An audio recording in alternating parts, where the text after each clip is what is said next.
How about that fancy shit, huh? Look at that. Yep. That's pretty good. Yes. Yeah. That's pretty Yeah, nice. Look at us looking yeah, all right, right, professional.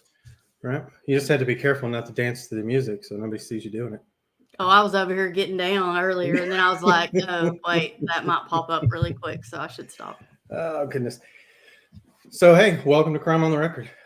We are not talking about cold cases. We are not going to watch a friggin' trial. We're just going to talk about other stuff. Um, we are going to talk about Sebastian Rogers. I always mess his name up. What is wrong with me? I don't know. I know that you have been watching a lot of the interviews and doing a lot of research on his case. And then I you also went through a lot of, I don't know, were they court documents? I don't know if they're really court documents yet. You Yeah. went through some documents on P. Diddy, or as X, the Twitter, likes to call him, P. Diddler, which is fucking hilarious.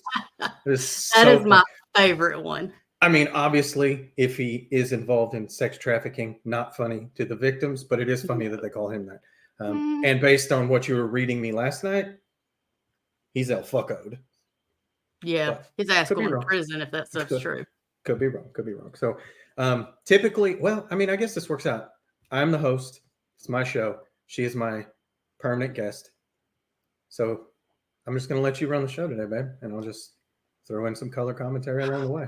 You know, I was going to record it and I didn't, but I should have. We were talking about Bob Motta and Defense Diaries, and I was listening to him the other day, and in his intro, he's like, I want to welcome my beautiful, lovely, great wife. And I thought, Jason could learn something from this because he does not call her his guest. What the hell?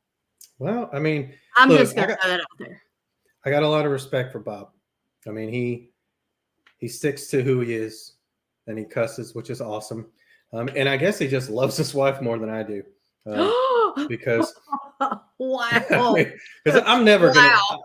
I'm not gonna introduce you like that on Oh. here, because I introduce you like that everywhere. Wow. But I did bookmark this and I wanted to read it because it's on Richard Allen, and everybody is freaking out because there's all these, people are trying to raise money for his defense. Obviously, we know experts are very expensive, and the defense tried to get more money, and the judge said no, because I guess even the judge doesn't realize how the judicial system works, and everybody should have a defense that's just as expensive as the prosecution, because they can spend as much as they want. And let's not forget, true crime community, innocent until proven guilty. This motherfucker is not guilty. He's just raising money for his defense to try and stay out of prison for a crime he says he didn't commit.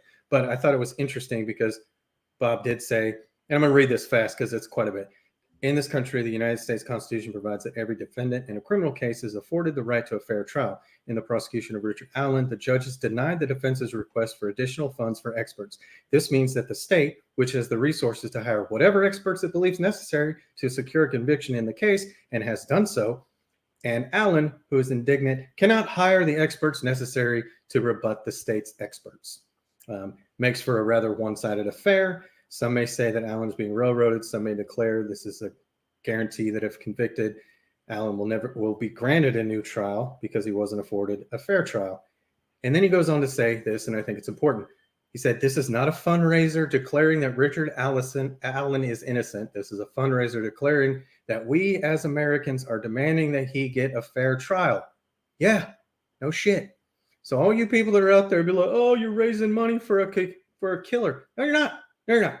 You're raising money for a guy who is going to be on trial for a crime that he is currently not guilty of. He is innocent of it at this time. He is innocent. Koberger, innocent. P. Diddy, innocent. Everybody not convicted, innocent. And if you have a problem with that, you don't understand the judicial system, and you should probably pick another genre. Just going to throw it out there. Now, with that being said, it's your show, babe. Go. Now that I've taken over, here you go. Right? Yeah. So, where do you want to start? Sebastian Rogers?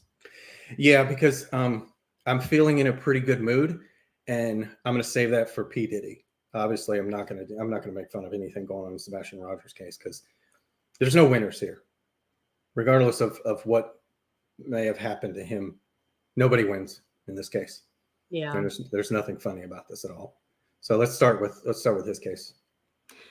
Okay, so for anybody who doesn't know, which I imagine everybody knows at this point who Sebastian Rogers is, but if not, he is a 15-year-old boy missing from Hendersonville, Tennessee. I know even the parents say it this way, but I think it is because they got the diagnosis just a year ago, and so they haven't really been around the lingo. And this is their child; they can say whatever they want. But I will say it's been very hard for me that people say this autistic boy, because that's not really how we describe people on the spectrum. We say this person who is on the spectrum or has autism, because I think that saying autistic boy, autistic girl, that just kind of defines somebody by their illness. Yeah, it's kind of like if I was to say, this is my wife, the cancer haver. Yeah. Yeah. It's the same thing. Like, yeah. Which, like I said, I know even his parents refer to him that way, or I know his mom and stepdad, but I think maybe that's because he just got diagnosed in like October, so it hasn't even been a whole year. Yeah. But that's here nor there. I just thought that kind of a thing that I'm trying really hard to say things the right way as things change. Like we don't say commit anymore; it's died by. I'm not even saying the word because YouTube gets on here and like knocks us off. And then, so I'm trying to not say the words, but y'all get where I'm going. Okay. So Sebastian has been missing for, oh my goodness, what is it, like 2 weeks now? 3 weeks? I think it's been longer.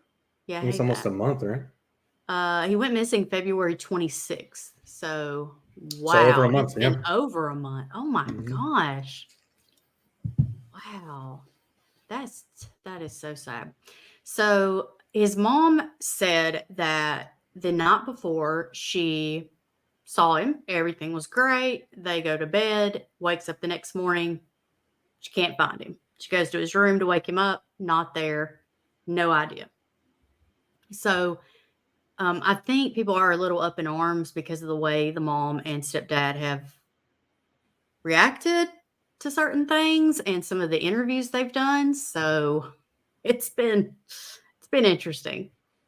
So what I did, I went back and listened to the interviews and just kind of wrote down some notes. And we can kind of see if they add up to each other or not. So I started with Nancy Grace just because that's the one that was up when I started taking notes. So Mom says on Nancy Grace that, and this is the first time they mention this now. The first time that Mom and stepdad mentioned the fact that they were on the phone that night is when they do the Nancy Grace interview. And they say that at like 9:50 something or whatever, they get on the phone and that they're talking until around midnight and that she starts to like fall asleep on him. So he tells her, you need to get up and go to bed. But that around 10, she heard a loud thud come from Sebastian's room. And so she yelled to him. And I don't know if she was standing right outside the door, down the hall, whatever. But she yells to him, I don't know what you're doing in there, what that noise was, but you need to get in bed.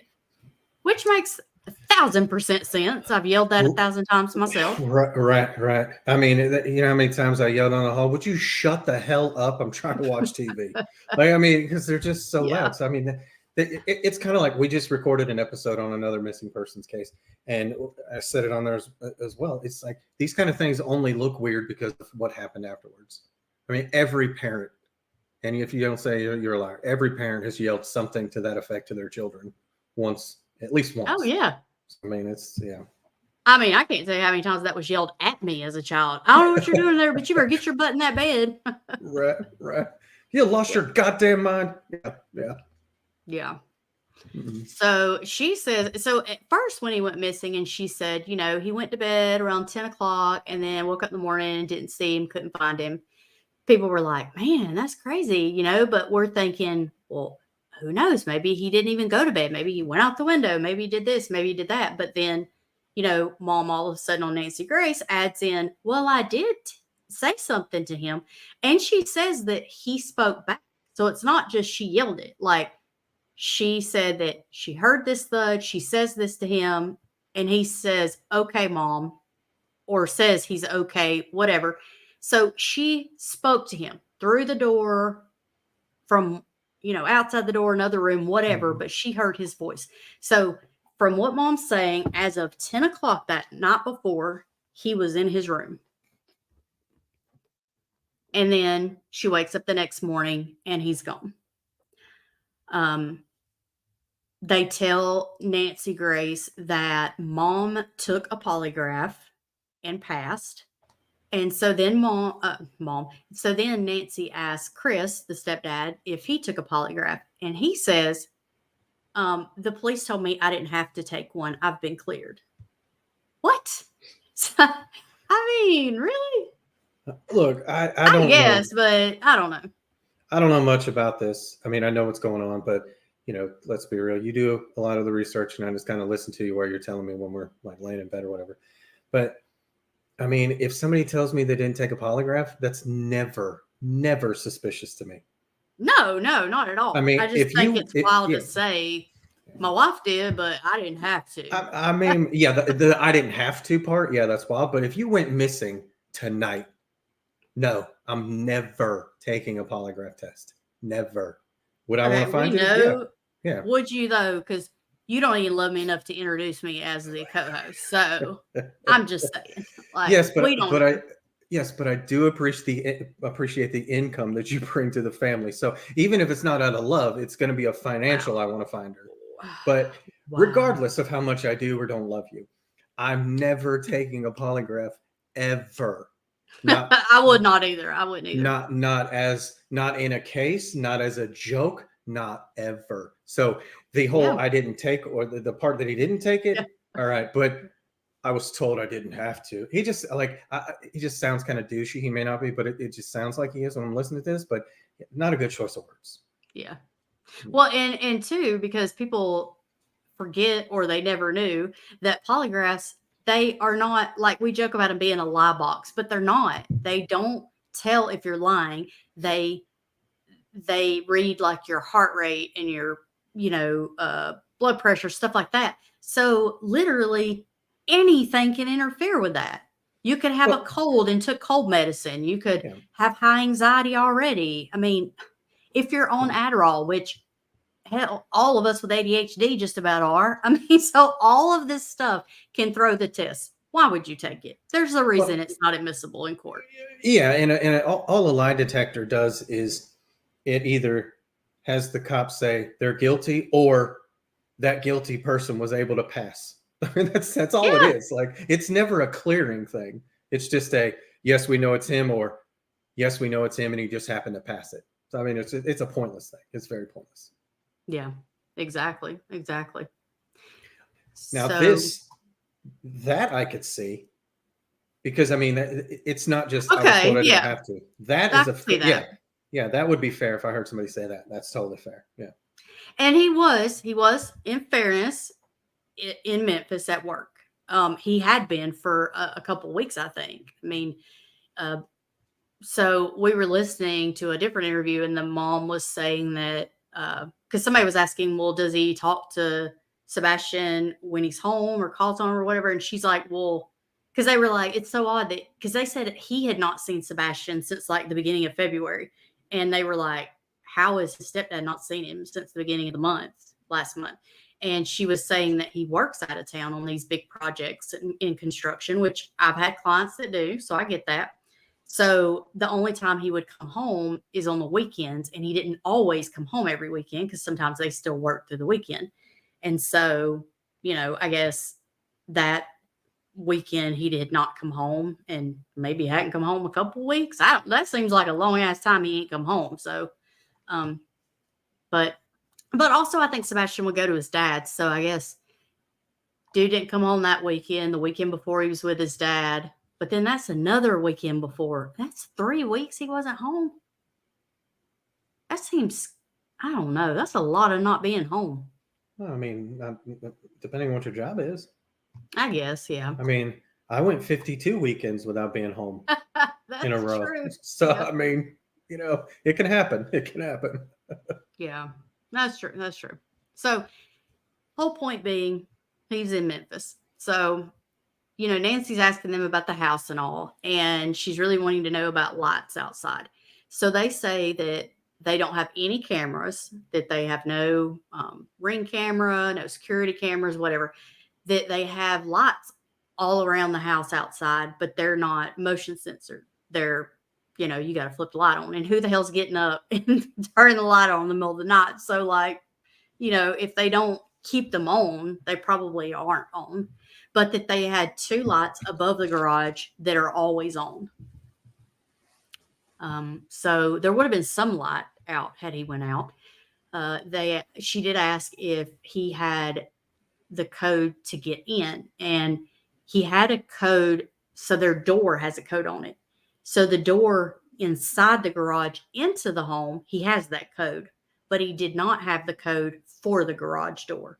So, but then again, I don't really know what the hell that matters, because if you're inside, all you do is hit the button. You don't even need a code, do you? Yeah. And I mean, in some instances, if you have a code, you may not remember it all the time. Yeah, Longhorn. I was slightly intoxicated one night. I forgot the code. Mm-hmm. Screaming at me to unlock it. And I'm like, I don't live here. We had just started dating. I was like, I don't live here, fool. I don't know the code to your garage. Like, you're going to have to give me a little more than this.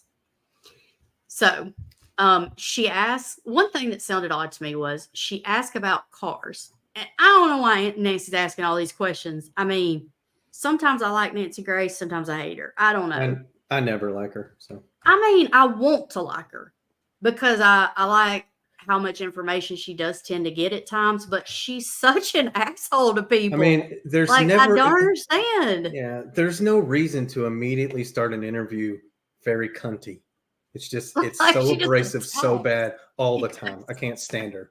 I just can't. Yes. I can't stand her. So, I don't know. I don't know about her, but so some of the questions she asked, I don't know why the hell she asked. Some of them made sense. I'm sure she had a reason, but she was asking about the cars, and they told her, about their cars. But then she said, so there were no other cars at the home, and they said that mom's work van was there. And so Nancy asked them about the work van, and they're like, we can't give you any particulars on that because we don't know if we're allowed to release that information. What? Like, what? Well, what information was she looking for? I think she just wanted to know, like, what kind of van, what color, where was it parked, like, I think her point was trying to see, like, what, were there vehicles there? What vehicles were there? I think, to be honest, I think she's trying to catch them in a lie. I think she's trying to see if they're going to tell the truth, because if they say, oh yeah, these were the only 2 vehicles we had here, and then a ring camera shows there was a van there, then you're going to be like, why you ain't told nobody about this van? You see what I mean? So, like, I think she was just trying to get information, but it was so odd to me that they said they couldn't release that. They're like, we don't know if we can release that information because that's a company vehicle.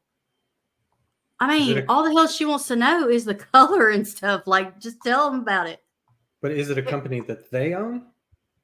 No, I don't think so. I think she works as an installer, and so it's whatever company she works for. She, I guess, would carry the stuff she installs in the back of the van. I guess I could kind of understand maybe not wanting to divulge a lot of details, but I feel like you can just be like, yes or no. And yeah. I mean, I don't know if I'd be like, yeah, it's a Lowe's box truck I stole from LA, because they always do that. I mean, like, I could see saying yes, but maybe not go into details. I don't know. Yeah. It may not be that sketch. I think this right here is, you said it way better than I did, that, she's trying to lock them in their lies. Like, she knew the answer. And I agree. That is what I was trying to say, but did not say it very well. That, she already knows, and she's just trying to ask them all these questions to trip them up. So it was just kind of crazy to me that they wouldn't say. So she asked them, okay, tell me what happened. So this is when she says that they were on the phone, all the stuff about hearing him, getting up the next morning. She said when she couldn't find him at first, she just thought he already got up and was done eating breakfast. But when she went all around the house looking for him and couldn't find him, she freaked out. So she gets in the car and starts driving around the neighborhood. And she said that during this driving around the neighborhood, she calls her husband. And they're talking, and she's saying, I still can't find him, all this. So then he three-way calls the police, which people have been really up in arms about. Well, Yeah, I don't know. I mean, because I get like, people being like, why, whatever, but we've had a kid missing. Like, this is our little baby's kid who decided he didn't want to be grounded. So when he got off the school bus, he just took the hell off to his friend's house in the next neighborhood. Mm-hmm. He straight up did. But, when you have a little kid who you just heard the bus pull up and then the kid don't come inside, you're like, where the hell is he? The first thing I did was call you. I mean, I didn't even think like immediately, let's call the police, even though I knew he just was supposed to get off the bus, because I knew he got in trouble the day before. So I'm like, where did his ass go to? Mm-hmm. I mean, I didn't even think to call. And we did have to call the cops, and they found him in the next neighborhood over, and he looked like he'd been sleeping out in the mud for like a week. Like this dude, it's almost like he looked like he tried to get into the mud and cover himself so he could hide. I mean, that's it wasn't what it was, but it was hilarious. Well, the fire department did say, the fire department did say when they brought him back, they thought he was trying to hide. Right, yeah. They were like, we went through that neighborhood like 4 times before we found him. So we think he was probably trying to hide from us. He knew he was about to get his little butt in trouble. Yeah, and I will say that the cops did help us, because that one said, look, she can beat your ass right in front of me and nothing's going to happen to her. He's like, if I have to come back out here, you're going in the car. Yeah, they were very helpful to us. But the whole thing was, I did call you first. I mean, when our son got bit by a copperhead, my first call was you. I didn't call 911. I called you and asked. I said, he just got bit by a snake. I'm going to describe it to you so you can tell me what kind of snake it is so I'll know what to do. You told me. We knew it was poisonous. I got in the car and hauled butt to the ER. But I'm just saying there are reasons for people doing things the way they do it. So her calling him first before calling 911, I don't think is odd. And the way he said it was that she was almost hysterical. So instead of hanging up and letting her call, he called. So I don't find that odd. What did seem a little weird to me was who he called. Oh, I don't know about that. Because what were you going to say? You said but. Well, because in some of the interviews that I was listening to, the questions were to her, but he's always trying to answer. Always. And it feels like I would, if you were hysterical, okay, cool. I would call. I don't know if I would 3-way call, but maybe. But to me, just hearing some of these interviews, it's almost like, is he guilty of something and he wanted to be the one controlling the conversation, or does he just not want anybody other than him controlling any situation, regardless of foul play or not? Yeah. I mean, I think that's why he called. I don't know if he's involved in his disappearance. It's not what I'm saying. He is controlling, though.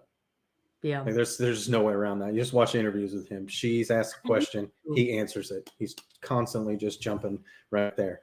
There was one interview where they said, I noticed that every time I ask her a question, you answer. Or they said to her, I notice every time I ask you a question, he answers. And before she could say anything, he responded to that. I was like, dude. Yeah. Nuts. So regardless of Sebastian, whether they were involved or not, or he was involved or not, dude's controlling. Yeah. So I could see that's the reason why he wanted to be the one to call law enforcement. Mm-hmm. But the weird thing for me, I guess, and it's not this doesn't prove anything. It just seemed odd to me that it could just be me. But he said that he didn't call 911. He called the non-emergency number. And he said that was because they're outside the city limits and he didn't want to get routed to a dispatch hub. So that only seemed odd to me because I'm like, first of all, who knows that? Like, how often have you had to call 911 that you might get routed to a hub? So I don't know. Maybe that's common knowledge. It wasn't to me. So I'm like, that seems weird. But also, I'm just thinking in my mind, like, your son's missing. You're kind of panicked. I'm not going to think about, you know what? Let me put you on hold. Let me Google what the number is for non-emergency, because who the hell just knows that? And then call and then connect it back to you. You know what I mean? Like, it just seems like a lot of stuff going on. Well, and you know, like, I don't know, my kid missing, and I don't know where he's at.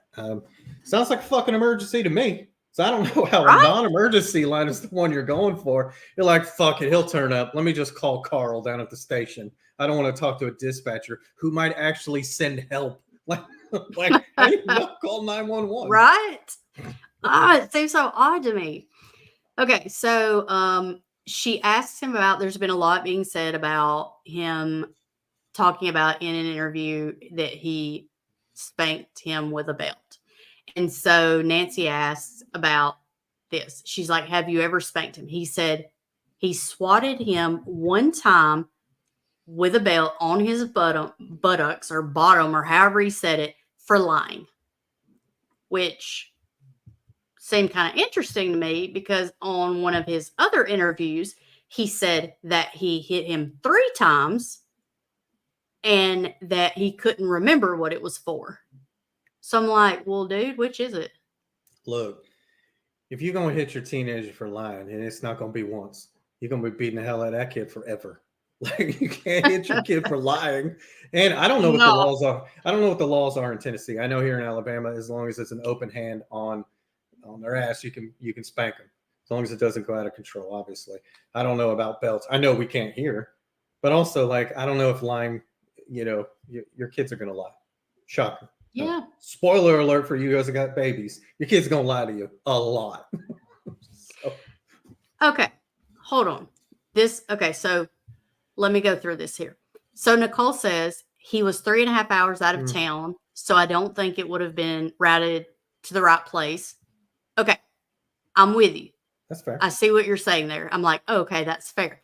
However, when I think about that a couple more seconds, I'm like, okay, but if he was out of town, why the hell was he the one that was going to call? To me, I would have been like, okay, listen, I know you called me, but I'm 3.5 hours away. There's not a lot I can do. So you need to hang up and call 911. Could you imagine that conversation if I called and I was 3.5 hours away? Yeah, how can I help you? My kid's missing. What was he wearing? Fuck if I know. What time do you go to bed? Don't know. Why would I call? Like, I don't know any of the information. You know nothing.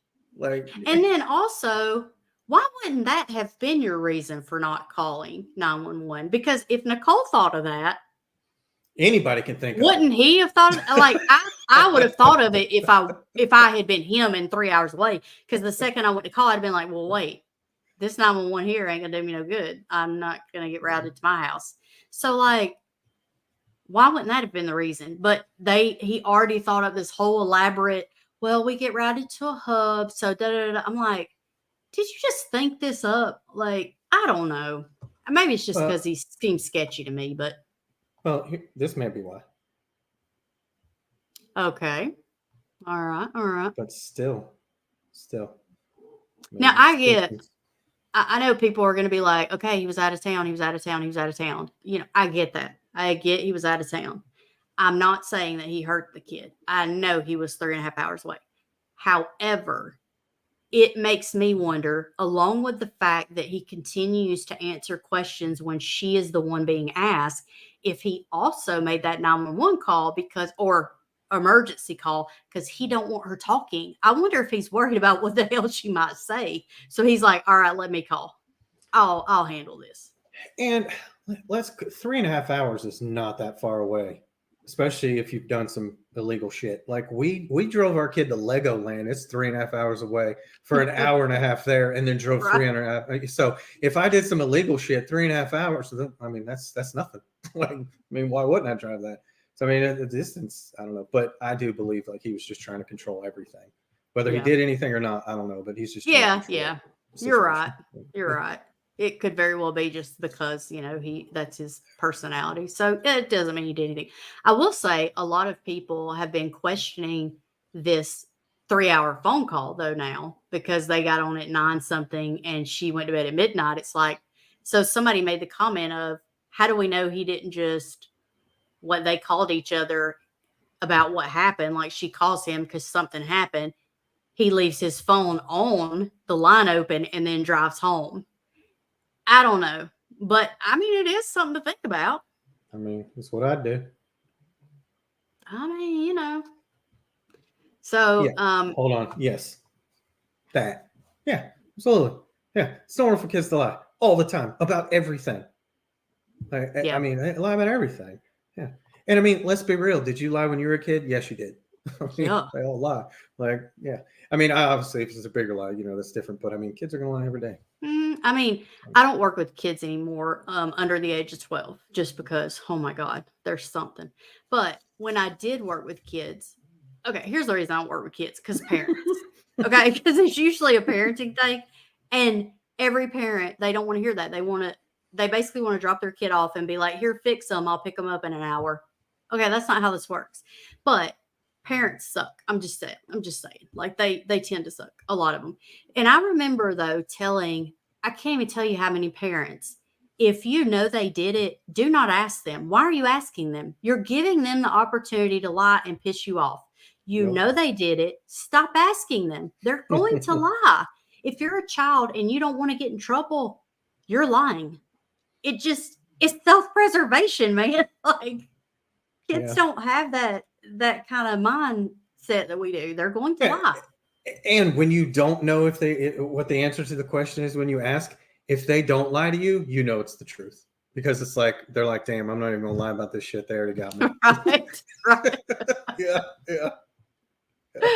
Oh, gosh. Yeah. So true. And you know what else, too, though? Like, I mean, I don't know. With him being on the spectrum, I mean, depending, he might be one of the kids on the spectrum who doesn't lie about anything because they'll just straight up tell you. Like, they'll just put it out there. Like, it's very and true.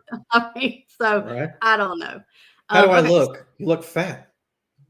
What did I say? What did I say? I mean, yeah. I tell you what, there ain't nothing like a kid on the spectrum to hurt your feelings because they will. They straight up, they are not trying to, but they sometimes will. Yeah. Yeah. So, you know, and I don't have these in any kind of specific order. I was just jotting down stuff. She asked about a CPS case after she asked about the spanking because, you know, in some interview, it was mentioned that CPS had been called at some point. And so she asked, Nancy was like, okay, so is this instance with the belt when CPS was called? And he says, no. He says that there was a CPS case in New Mexico. What the hell did I just say? New Mexico. I cannot talk. God. How much have you drank today?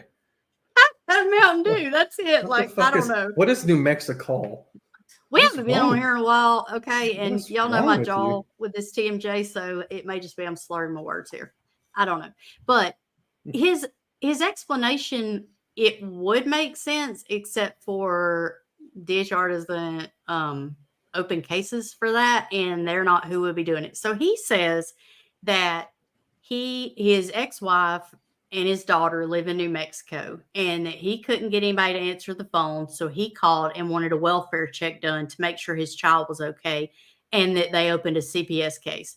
That sounds insane to me. That does not make any sense at all. I mean, they don't have time. They don't have time to open cases if they open them on all that kind of stuff. Yeah. Yeah. Like, first of all, that's not an open case on you. Like, they're not opening a case for that. Second of all, if you call and ask for a welfare check, the police go out to the house. They're not calling the Department of Human Services to be like, hey, we had a parent call because their ex won't answer the phone for them. We need y'all to go out and open a case. Like, first, there's a reason they're next. So let's calm there. Let's calm down there.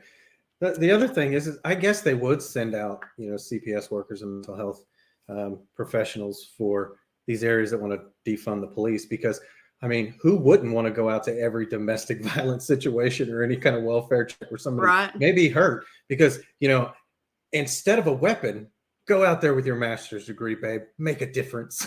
Right. So stupid. Yeah. The police are going out there to check and see what's up. And then if they find some stuff, then they'll call CPS. I mean, seeing as they say that one of the most dangerous calls for policemen is a domestic violence call, pretty sure they ain't sending just CPS out there. So, Yep. Just put that degree in front of you. That piece of paper will stop all the bullets. So you can tell at this point, Nancy's like, what the hell? You know, so she asked about, she's trying to get at the fact that she's wanting to know, did the police suspect y'all of anything? Like, are you sure they don't suspect you? Because she asked, did the police take anything out of the house? And they said no. They said, she's like, okay, well, have y'all taken anything out of the house? Because apparently there was a rumor that somebody saw them bringing carpet out as if they changed carpet. I don't even know how this shit gets started because clearly it didn't happen, I guess. So I don't know where people get this from, but they said that they had not taken anything out of the house, that somebody had recently given them a new bed and it was in the garage. I mean, I don't know what that's about. So okay. They said, she asked about the dogs.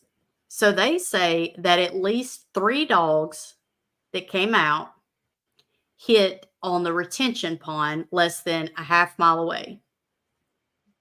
I was so confused by this, though, because this fool, he sits there and says, she's like, well, where is the retention pond? He says, like a half mile away. She's like, okay, so how would he get there? Well, he would either go through the woods or on the main road. Okay, where the hell did the dog go? I mean, you can't tell us how he got there. The dog's not going to be like, rough. He went this way or that way. No. The dog's tracking the damn scent. He's either going to track it through the subdivision or he's going to track it down the road. Rough. What the hell? These dogs aren't telling you, giving you options. I mean, what the hell? This is a question for you. I do not know. That's what I was going to get on and look at. For some reason, I forgot that we were covering Sebastian today. I thought we were just getting on for Diddy or Diddler. So I had not looked for update on the Nina situation.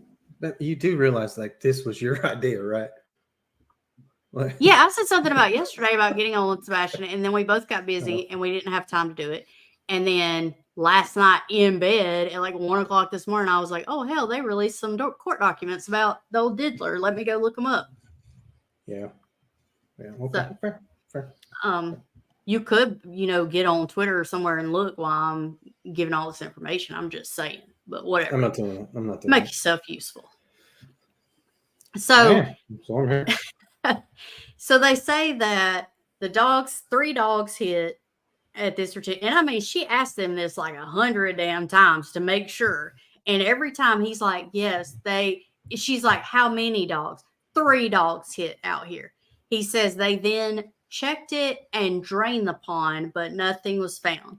They also said that a dog hit around the outside of the house, that it went to a construction site nearby, and then the scent just stopped, as if like he got in the car or something. And she did ask, was it a cadaver dog or a scent dog? And they said a scent dog. So that's their story. They're sticking to it. However, the police are like, them dogs didn't hit on shit. So I don't know what they're talking about. Like, I'm so confused about why they're saying this about this pond, because the police are like, the dogs did not hit. See, I don't understand why, whether you did something or not, I don't understand why they go on here and do all these interviews with people. All you got to do is do quick little videos that are very specific to, this is where he was last seen, or this is what he's wearing, or all just the details of what's going on, what your kid looks like. And then you just send that stuff out social media. The news are going to pick it up. Everybody's going to pick it up. And then you got 0 questions to answer. Because if you did do something, you don't want to answer questions. And if you didn't do anything, you damn sure don't want to ask questions or ask questions, because you're guilty. As soon as something is attached to your name, you're guilty. That's all I would do. I would just send out 30-second videos and make sure everybody put them out and just push the, I'm looking for my kid. I'm not answering any other questions because there's no other questions to ask me. I'm looking for my kid. Yeah. And then all these dumbass interviews are going to come back to be like, States Exhibit 1. this interview your dumbasses did. State Exhibit 2. This other one you did. Like, I mean, stay the fuck off of there. Another thing, because I am being very biased here, so I just want to say this, because we do say we try to stick to facts and all, and we do. So normally I don't have these very strong opinions because I want to give people the benefit of the doubt.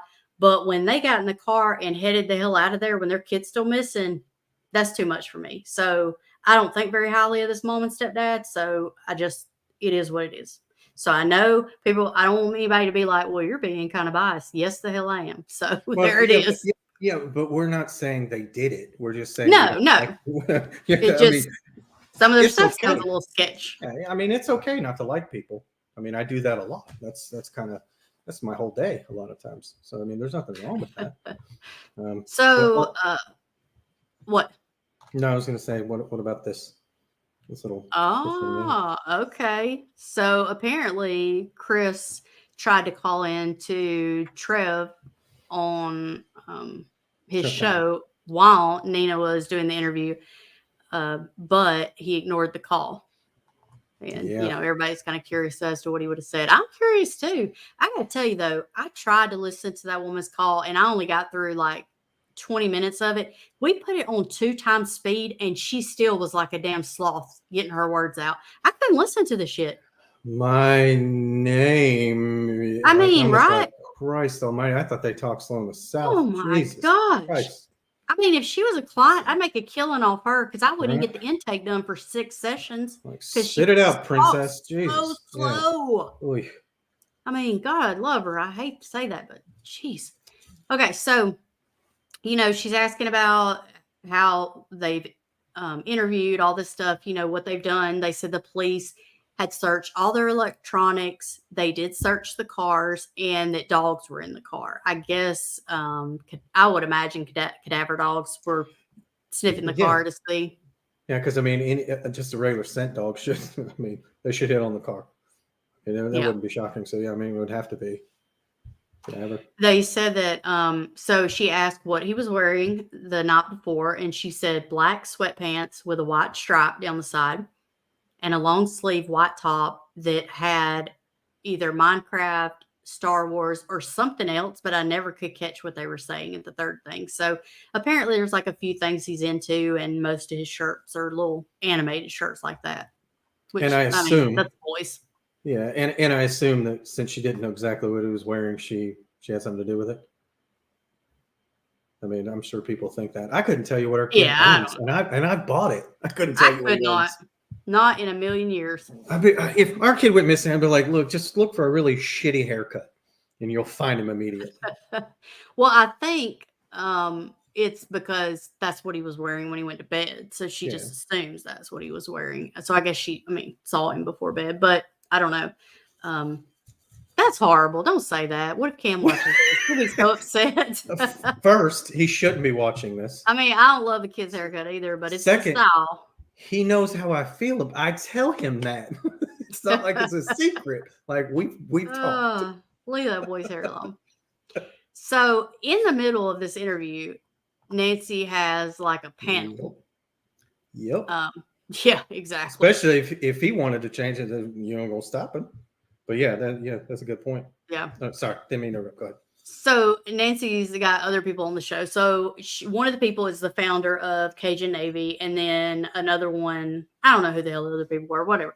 But she asked the Cajun Navy guy about what was found the other day, because apparently the other day it pops up on Twitter that JLR is out there filming live as they're doing a search, and that all of a sudden they found a fresh mound of dirt, and they saw what looked to be tape or something with blood on it, and that the police came and told them they had to get out.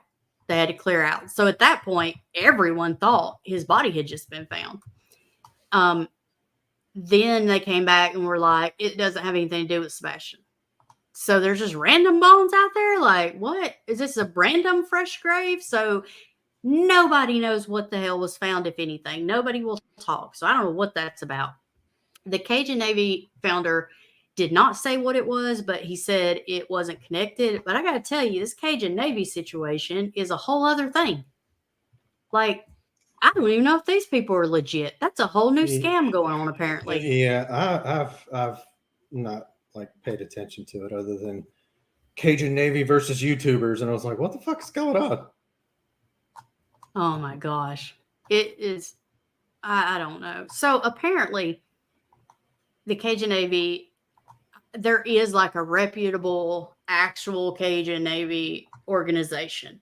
And the way I understand it is that then there are like divisions of that across, the US, and that this is supposed to be one of those divisions, this Cajun Navy, but that they come out there and this, again, I haven't been there. I don't know anything about this to be true or false. I don't know. But what is going around is people are saying that they're going out there to search and they're being turned away, but that they are asking for donations, but they keep asking for money, and all they do is hand out flyers that they haven't been really doing any searching. So I don't know. I mean, Seth, the dad, the biological dad, has said that, he came out and was like, leave them alone. They are actually working. They're working with me. They've been really great. But then everybody else is like, are they though? So I honestly do not know. But I will say they ain't saying nothing about what was found out there that day. So who knows? She asks if Sebastian would be able to call if he were near a phone. Does he know your phone number? Because ain't none of us know no damn phone numbers anymore. But she said that he does know her number, but that she doesn't know if he would remember it in a high stress situation. And also, he didn't take his phone with him, so I don't know how he's supposed to call her. You're muted. Nobody can hear you. You gotta stop doing that. I keep doing that so I can type so it doesn't sound really bad. But I mean, our son did that the other day. He was coming home from a friend's house. He didn't have his key to get in the house. He called me. I'm at the store. You're home. He's like, well, I mean, I don't, what? I was like, do you not know her number? I mean, no.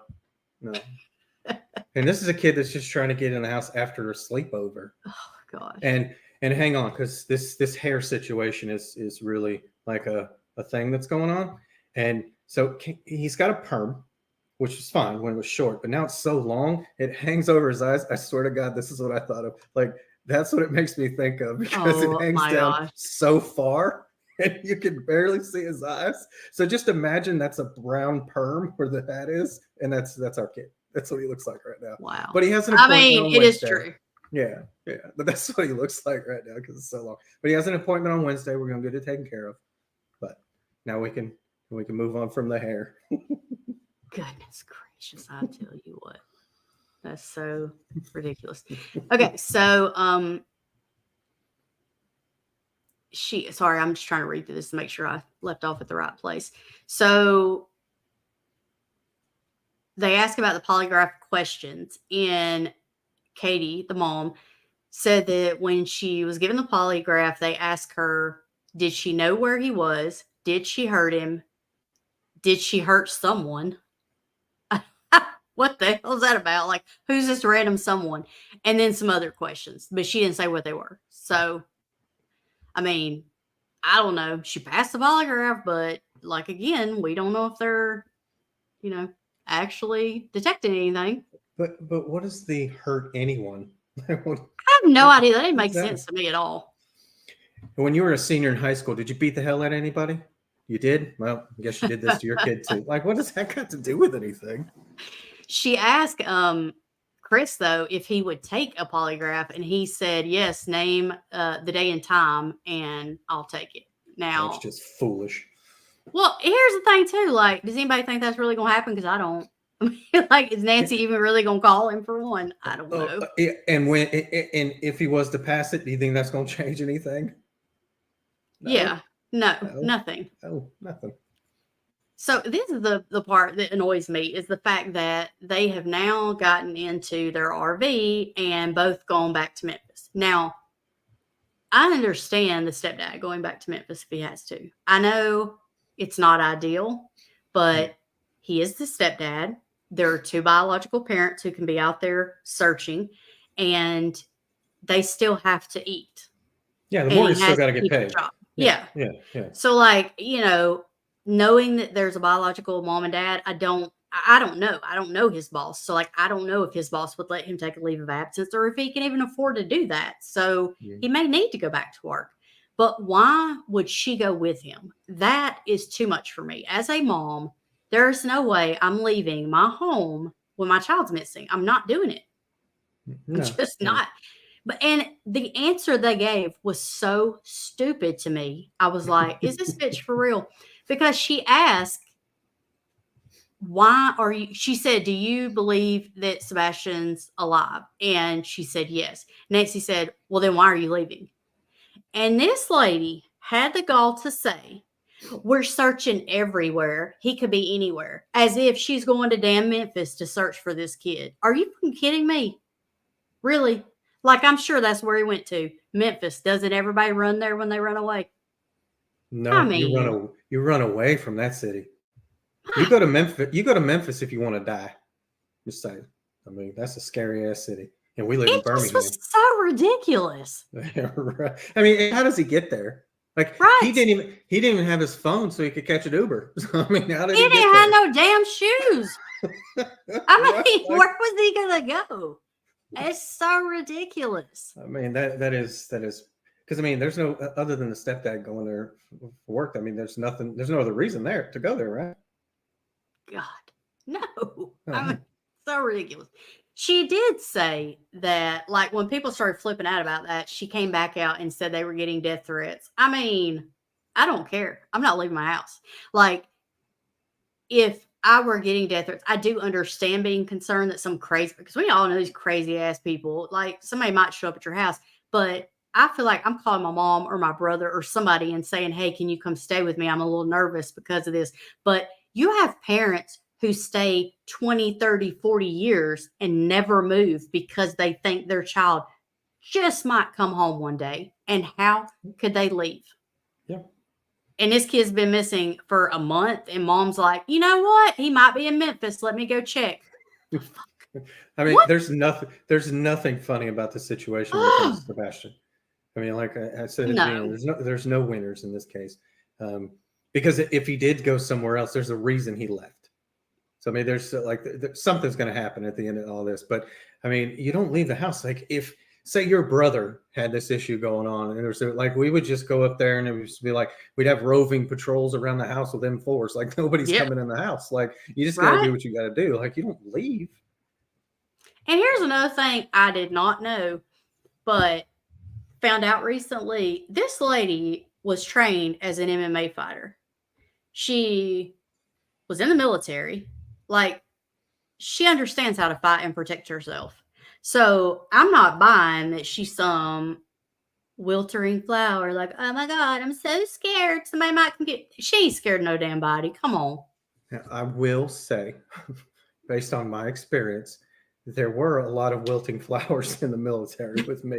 That's true. So That's true. it is completely plausible that she don't know how to protect herself, fire a weapon, and what a weapon looks like. Like it's Okay. plausible. Just saying. But Like are like any of those fools from the military getting in an MMA ring with somebody?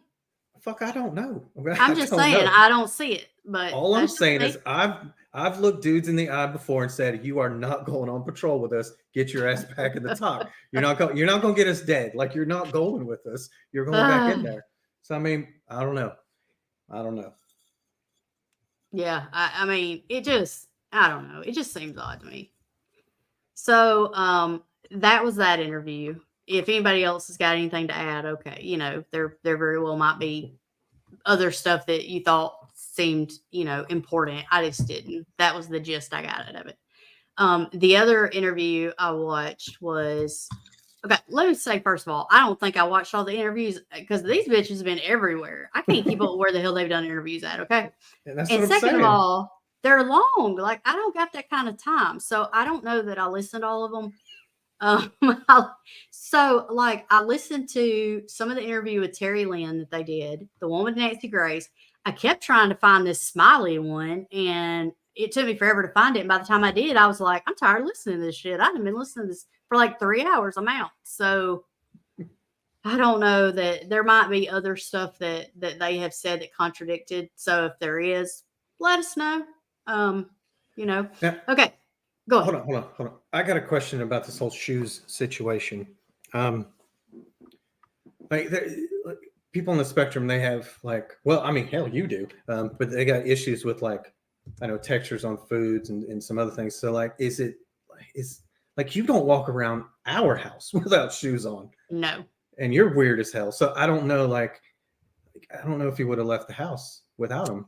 Yeah, that is what is really confusing to me. One of the biggest things because it's not just that. I mean, I already thought that too. That was the first thing I thought of was, this kid's on the spectrum and he got some issues with certain things and he doesn't like for his feet to be bare and he left the house without shoes on. I don't think so. But then also, the dad has come out and said that when he was younger, he accidentally stepped into an ant bed of fire Mhm. ants and they got all over him. And ever since then, he will not go barefoot anywhere. So, I mean, I can't speak for every child on the spectrum in the world, but any child I've ever met on the spectrum that you ain't catching them without shoes after that. I mean, I don't know. It's very hard to believe that he would leave.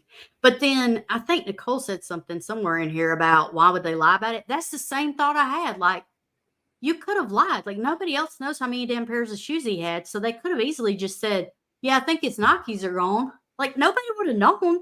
So it seems like something really stupid to lie about. Yeah, yeah. So, And then so I know that and see in the comments as well that he was just recently diagnosed, right? Last year or yeah. so. Okay. Yeah, I think he was he has a chromosome deletion Um, syndrome, but he was just diagnosed with autism like in okay. October. And I mean, I'm just going to ask this question, like, does autism present like at 14, or is No, it something? but um Okay. I have a reason. I'm going somewhere with this. I do have. So if you've got a child who has had autism and they just recently get diagnosed, I would think personally that for all those years that you maybe didn't question him being on the spectrum or anything, and so you're just trying to raise this kid as though he's normal. There's no such thing, but you get what I mean. And then all of a sudden you find out a diagnosis. Like, I would think that if you were going to do something to harm your child, it would have been before you knew something, because you just, like, if you're trying to raise the child as though they don't have autism, like, you're not going to get very far with your kid, and it's just going to be a frustrating cycle of trying to just. So I would think that if you're going to lose your mind and do something horrific, I would think it would be before you would get the diagnosis, because it'd almost be like you were trying to do the right thing with your child and nothing seemed to be working, and then you get this diagnosis and you're like, well, shit, okay, now I got to change the way I parent my kid, and then maybe you could get a little bit further and maybe not feel so much frustration. So it just doesn't make any sense to me that they would go all those years with no issues and then get a diagnosis and then do something to their kid. yeah. Yeah. I mean, yeah. Because all the things that are driving you crazy that your kid's doing, once you have an actual diagnosis for most parents, they almost are like even better with their kids Yeah. because they're like, oh my gosh, all that stuff that was making me so frustrated. There is a reason. They're not Hmm. just acting out and being bad. Yeah. So, I mean, I would think that if you're going to lose it, you'd do it before you realized there's a different way you need to parent your kid. That's not to say that's what happened, but I mean, it's just logically for me that would make sense. Yeah. Yeah. But at the same time, you think, everybody's got a breaking point and, Mhm. it's like how, like his dad had said, I think it was his dad, that he had at times had fits where he would just lose it. And so, that's a lot for some people. And I imagine, with or without a diagnosis, that's a lot. So, Yeah. I don't But know. but at the same time, you do have those parents that would be like, I don't want this fucked up kid. I mean, I mean that could be it as well. Like, I mean, it could go either way. It's just, it would be weird that if you are trying to raise your child a certain way, find out a diagnosis, and then you change it. You think things would maybe get better, but no, just trying to think of everything here. Yeah. I know that I don't know a lot about this chromosome deletion syndrome, but from what I understand, it does present with a lot of the same symptoms as autism. And I think that it's very easy when you already know he has that to just assume that everything that is going on is coming from that. It may, I don't even know what led to an actual diagnosis. It's like if you're going all this time and you think that it's from this chromosome syndrome, then I don't even know what made them think like, oh, maybe it's something else he's got going on. Yeah. And I also don't know if it depends on which chromosome is missing. Like, I don't know, because I do know that I thought it was just a blanket syndrome, but I remember his dad specifically saying it was like the 26th or 27th or some chromosome, which I thought we only had like 21, but okay, whatever one. So apparently you can be missing like different ones. So I don't know if they present differently. I mean, you would think there'd be differences based on which one. Yeah, you would think so.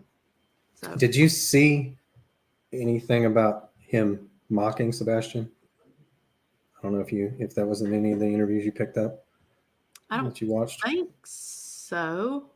I mean, I'm not saying this didn't happen. I know it did. In what way? What did he? Well, I don't know.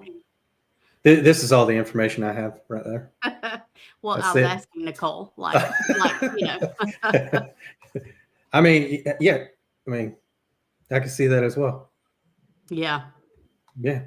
Yeah. Yeah. Yeah, for sure. Yeah. And that is one of the things that I wrote down about that the biggest thing I took away from it, because like, okay, in that interview, they asked about cameras. They said that the neighbors did have cameras and that everybody in the neighborhood has been great about giving up footage. They said there was even a neighbor that was on vacation and they called them and they okayed them to go in their house and get whatever. So they've been great about it.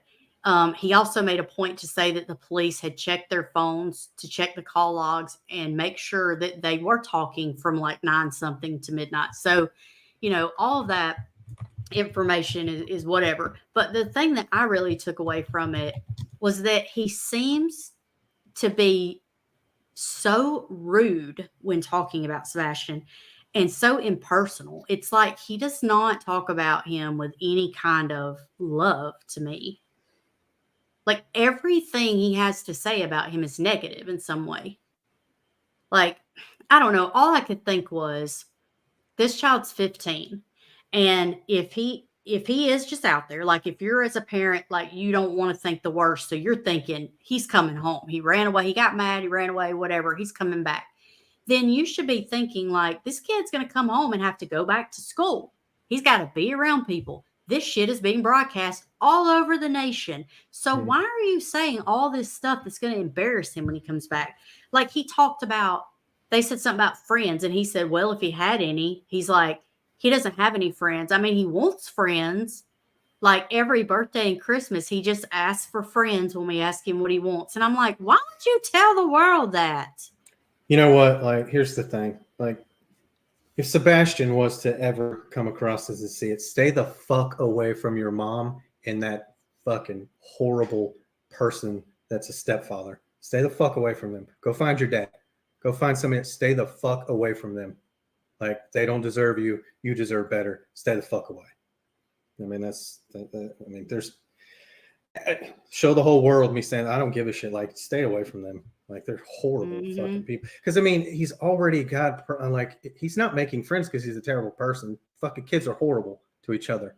I mean, I'm sure he's not able to to make friends like that. So I mean, yeah, you should already be not protecting. I don't want to say that. You should already be working with your kid to try and help him navigate what's already hard being high school. The last thing you want to do is put all this shit out there. If he does come home, like you're saying, now he's got to go back to school and not just deal with the bullying and bullshit that he had to begin with. Now he's got to deal with that and all this other shit that mom and stepdad have brought out. I mean, it's just horrible all the way around. It's just terrible. I see where Emily answered on here about the mocking, about how he dances and stuff and all. But so in my mind, I'm thinking mocking like copying somebody, like, you know, like interacting something they do. And I assumed he did kind of do the motions, but I was doing laundry when I listened to that part of the interview. So I did hear him say something about his dancing and all, but I wasn't watching it. So I didn't know if he like did that. But now that you mention it, I do remember him saying he loves, because she's like, tell me a little bit about Sebastian. And, you know, obviously it's going to be Chris that says it because he got to answer every damn question. But he jumps in there and he's like, he loves to dance. He's like, or I mean, whatever he calls dancing. I mean, I guess that's what that's supposed to be. And I'm like, why? Well, just Chris, why? It's like, Chris, you're white. You don't have to dance either. Like, first of all, like, calm down. Fucking calm down. And you know what? I would probably smack the shit out of you if you were to ever mock my kids. Yeah. Like, I'd beat the shit out of you. And I would take that case. I would fucking plead guilty. But I beat the fuck out of her. She's talking about my kids. Yeah. You know what's crazy too, thinking about that and being a step parent, because, you know, I'm sure everybody knows, but Jay's got 2 kids from his first marriage. And I will say, as a step parent, I'm not putting my hands on another person's child. So it's shocking to me that he would even spank him with a belt, because, you know, with our 2, like, I would have never we didn't spank, you know, our kid anyway, but like, I would have never laid a hand on them. That is not my place. I am not their parent. That is just, it just seems like, I don't know. I was so shocked about that. And you know, when I say he was so impersonal too, the stuff he said was just weird. But the thing is, I don't want to, like, obviously we know he didn't do anything because he wasn't at home, but I don't want to make out as if he may have had a part in the cover up or did something, but because we don't know that and he wasn't there. But at the same time, like, the way he talks, I don't know if that's just him and he's a dick, or if it is indicative of how he feels. Because, like, he was like he would laugh during the interview, which, first of all, why the hell are you laughing? This is not funny at all. But they said something about, you know, it's just so weird. It's so confusing. He's like, yeah, ha, it's a case to be studied. All right. What? It's a case to be studied if your kid comes home, so you can teach other parents how not to talk to those, you know, to your children. Because I don't know who did what to who, but everything that I'm saying about this dude and the way the mom is letting him say whatever, like, you're a piece of shit as a person. Like, it doesn't matter if Sebastian is involved in this or not. Like, take Sebastian out and just the way you talk and do things. It's fucking terrible. It's just terrible. Yes, it's so bad. And what if they were the reason? What if Sebastian was like, fuck these people, I'm out. And then something did happen to him after he left. The way I see it, like, it's kind of your fucking fault too. Like, it's now your fault. So regardless of what happened, it's still your fault if he did leave for those reasons. I mean, and see, that is kind of what I lean towards, is, did he just have enough and left because of how they were to him? The only thing that gets me with that is that, you know, he could have told his dad, I guess, if he got to that point. But also, like, if he knew he was going to leave, why he didn't get his shoes? Like, why are you not going to get your shoes, dude? I mean, I can understand him not telling his dad. I mean, kids are impulsive. That's true. They do things without thinking. So, I mean, maybe he was like, I got to get out of here, and all my shoes are downstairs because we're not allowed to wear them in the house. And he didn't want to go down to get them. I don't know. I have no idea about that part. I'm just talking about these horrible interviews and listening to these things. Yeah. So, and then when this was odd as hell to me too, but I don't know, maybe it's just this guy, but like, when he talks about it, he so dissociates from it, because he says the case, he even says the mom and the mom, what? He said it so many times that by the end of that interview, she called her the mom. And I was like, damn, he's even got this lady saying it.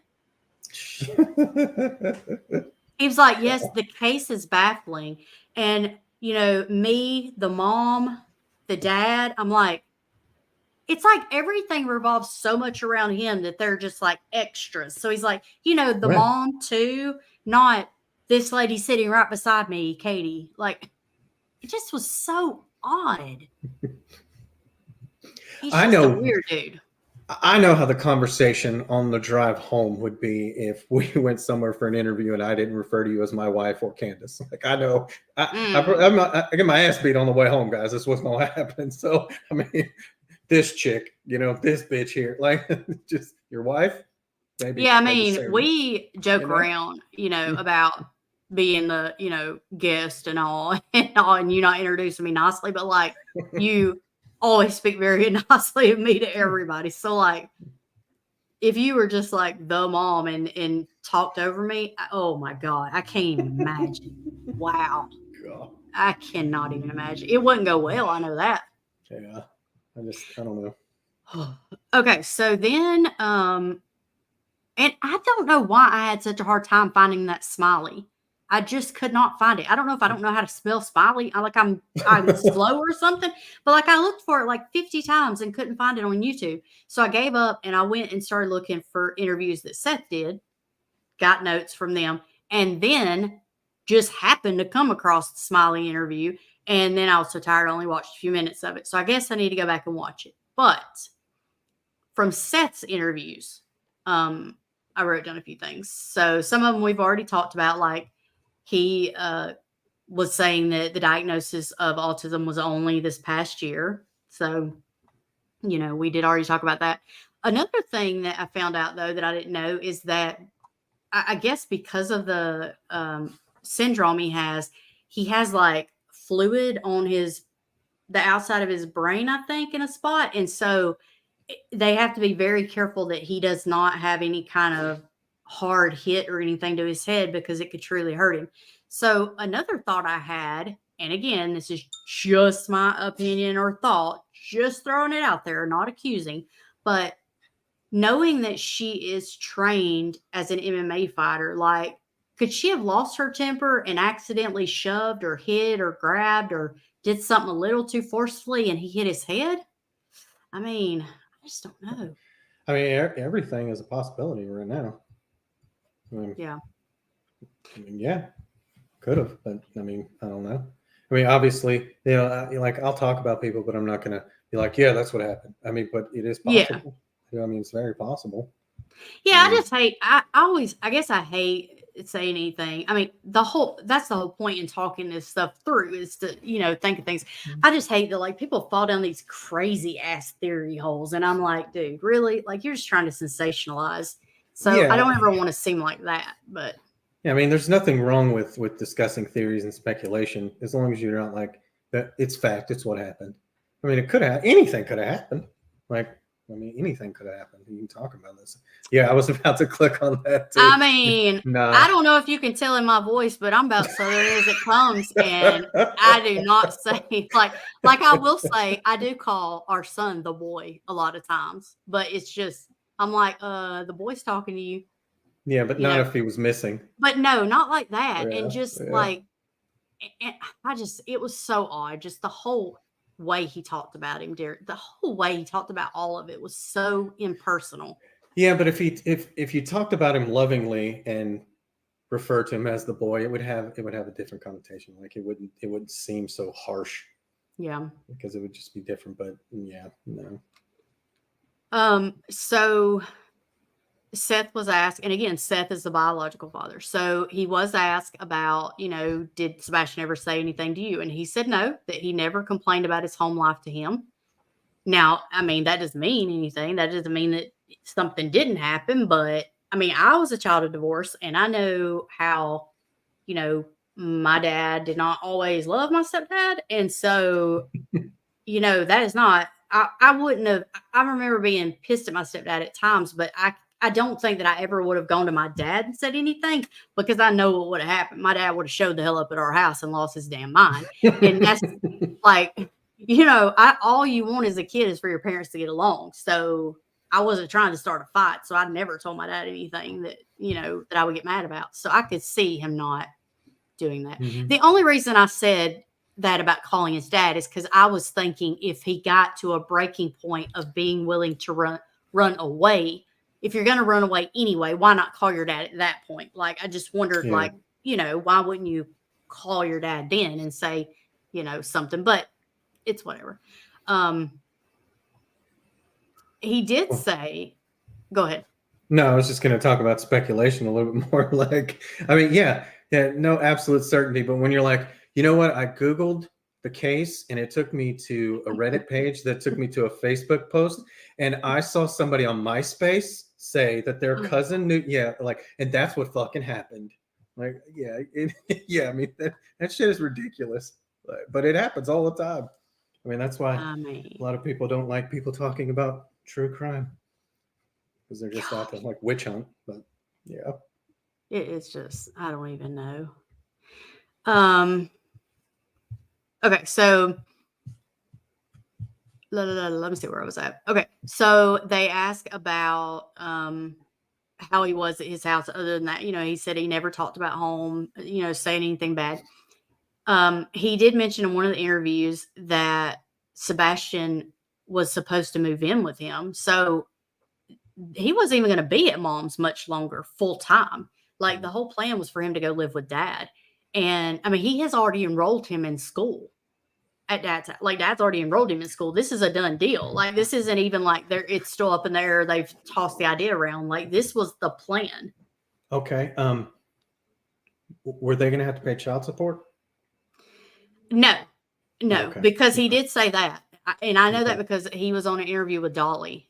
Okay. Who, whatever. If Dolly shut the hell up, we'd know a lot more. But because if they were, this would take a different turn in my head.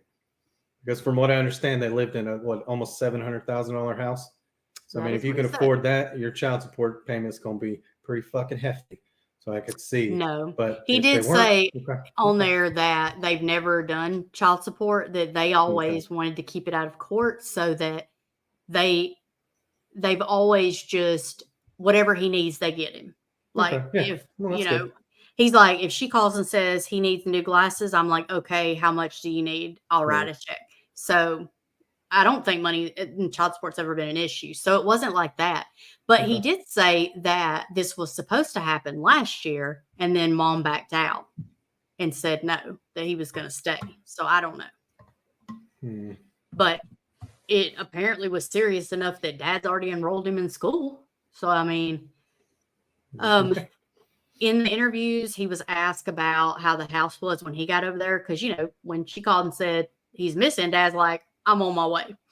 He said that when he got there, the house was immaculate, like it always was when he's ever been there. But that Sebastian's room was a mess. But he did say that the police had already been there to search. So he doesn't know how much of the mess was already there or if it was just from them going through stuff.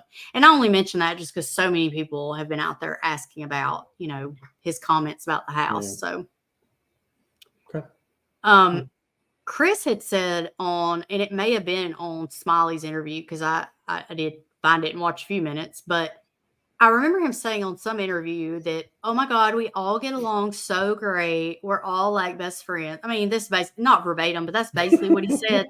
So then they ask Seth in these interviews. The interviews are like, Seth's like, no, we talk every once in a while about the boy, but like, you know what I mean? Like, he was basically like, I don't know what Chris is telling y'all, but we ain't friends. he was like, no. Oh, God, it's funny. He said that this is when he went over the ant bed thing and the shoes. But he said that also that when Sebastian was at his house, that he was trying so hard to teach him about life skills that he was going to need when he got out of the house, that he was very big on making sure that he always had his keys, wallet, and phone. And he said that he had instilled that in him so much that now Sebastian just does it on his own. He always has his phone, keys, wallet when he leaves the house. So he just thought it was so odd that he would leave without any of that. So I don't know. They asked when the last time he talked to him was. He said Thursday. And, you know, somebody had made a mention of that. Well, like, why didn't he talk to him further during the weekend? And it's like he said, I dropped him off on Thursday. He was there with his mom that weekend. He's like, I don't call him on her weekends, just like she doesn't call on mine. And I get that. Yeah, I mean, no, that makes sense. You know, you don't want to interrupt time with their other parent. So he said that the dogs tracked to a construction site and ended. And so that's where I got that from. They didn't mention a construction site. They said a retention pond. So I don't know why the story ain't the same, but who knows? In one interview, he was asked about, because, you know, everybody wants to know, did somebody lure him out of the house? And so everybody's asking, you know, like, could he have met somebody online? And his dad said that he would play on his PlayStation, but that he did not have a headset and he was not allowed to play live. He's like, I'm always sitting right next to him while he's playing, and he doesn't have any ability to talk to anyone. So I don't know how he would have. But he did also say that he watched YouTube. So, like, I don't know, you know? I just know, like, our little baby's kids, they could get around anything. You can put any control on there you want and somehow get around it every time. Yeah, they're the kind of jailbreak everything and be like shutting down the NSA. Seems like, right? You know, what kind of? So I don't know. I mean, another thing about it when he said, you know, we just talk every now and then. He said that they had not talked to him in 2 weeks, and he said, "quote they aren't talking to me," end quote. And he doesn't understand why they would be leaving and going to Memphis and not staying there. So, did you see this? What does it say? Chris's ex-wife. Yeah, we were just talking about that. That's the chick that talks like a damn sloth. Okay. But this person may not have been there when we started this whole thing. I thought that's who you it was. were. You were, though. Look, I didn't know who that slow talking chick was. All I knew was like I couldn't listen to her any longer. Oh, good gosh. But okay, it's Nina. Yeah, I just see exactly. Like, see, you make people feel very unwelcome when they show up. I wasn't talking to her. I was talking to you, fool. So I didn't say anything to her. I know. I mean, I know she just got there. What I was saying is, you've been here the whole time, and I didn't know that's what her name was. Like, look, if you've watched this channel longer than 15 minutes, you know that I'm surface level. I'm not I'm Twitter when it was 140 characters, like not even 280. Like I'm at 140. That's me. I'm gonna give you like the very bare minimum, and I'm gonna hope you guys or you know, because somebody else has got to know. I'll bring up the headline. We're just gonna talk about it if somebody else, you know, brings up details. So I didn't even know what her name was. I just knew I couldn't listen to her anymore. Oh. What? Okay, I just saw something pop up. The United Cajun Navy has posted on Facebook and says, "Good morning, everyone. We're going to start our expose with the guy everyone has been warning us about, Jonathan Lee Riches." He goes by JLR, which apparently stands for Just Lies Repeatedly. Oh. Woo, they done threw down a gauntlet. Look at this. They said JLR is a convicted felon who spent numerous stretches of hard time in prison, one of which the charges were attempted kidnapping of a kid who JLR claimed to be their uncle. What the hell? I didn't know that. All right, listen. I don't just automatically believe this. Like, people, like, everybody's fucking crazy. But at the end of the day, like, JLR is some crazy ass like YouTuber, whatever. But if you're the Cajun Navy, you're supposed to be a professional search organization. Yep. You don't fucking get involved in that kind of shit. You ignore it, and you're there to do what you're supposed to do. Find this fucking kid. And if you're not going to do that, just fucking leave because you're just a distraction. Like, go on. Just leave. You're not helping anybody. And you know what? It might be a cute little drama thing, but nobody gives a fuck who you are. Either one Yeah. of you, like Cajun Navy or Well- JLR or us. Nobody gives a shit. Find the kid. That's it. That's Well, all you and the gotta only do. reason I'm reading it is not just drama. I mean, on my Mm. personal time, I'm all Yeah, about some no, drama. I So know I'll be you all love over drama. it. I know I you do. love it. I do. Yeah. I'm here for the drama. Yeah. But I will, like, we watched the challenge. I don't care nothing about them challenges. I just like seeing them fight. That's it. I don't even care. I don't even watch when they're doing challenges. I don't watch. Yeah. But when TC or somebody is into it, I'm all over it. Love it. It's CT. That's the guy you like. Oh, CT. God, what? I'm sitting here trying to read and do that. I'm so sorry. Okay, CT or bananas. Somebody. I love bananas. Okay, but the reason I'm reading is because so much has been about what were those bones or whatever, because they say there were bones found, and it's like, is the United Cajun Navy, like, are they actually scamming people? Because, like, I don't want people out there as searchers when these guys are lying. But so it's interesting to me. Okay, so this is what He's been missing a month, right? Yeah.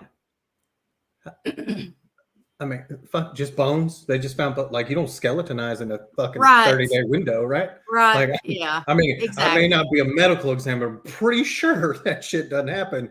Right. 28 days. Like, I know. Okay. Yep. He's great.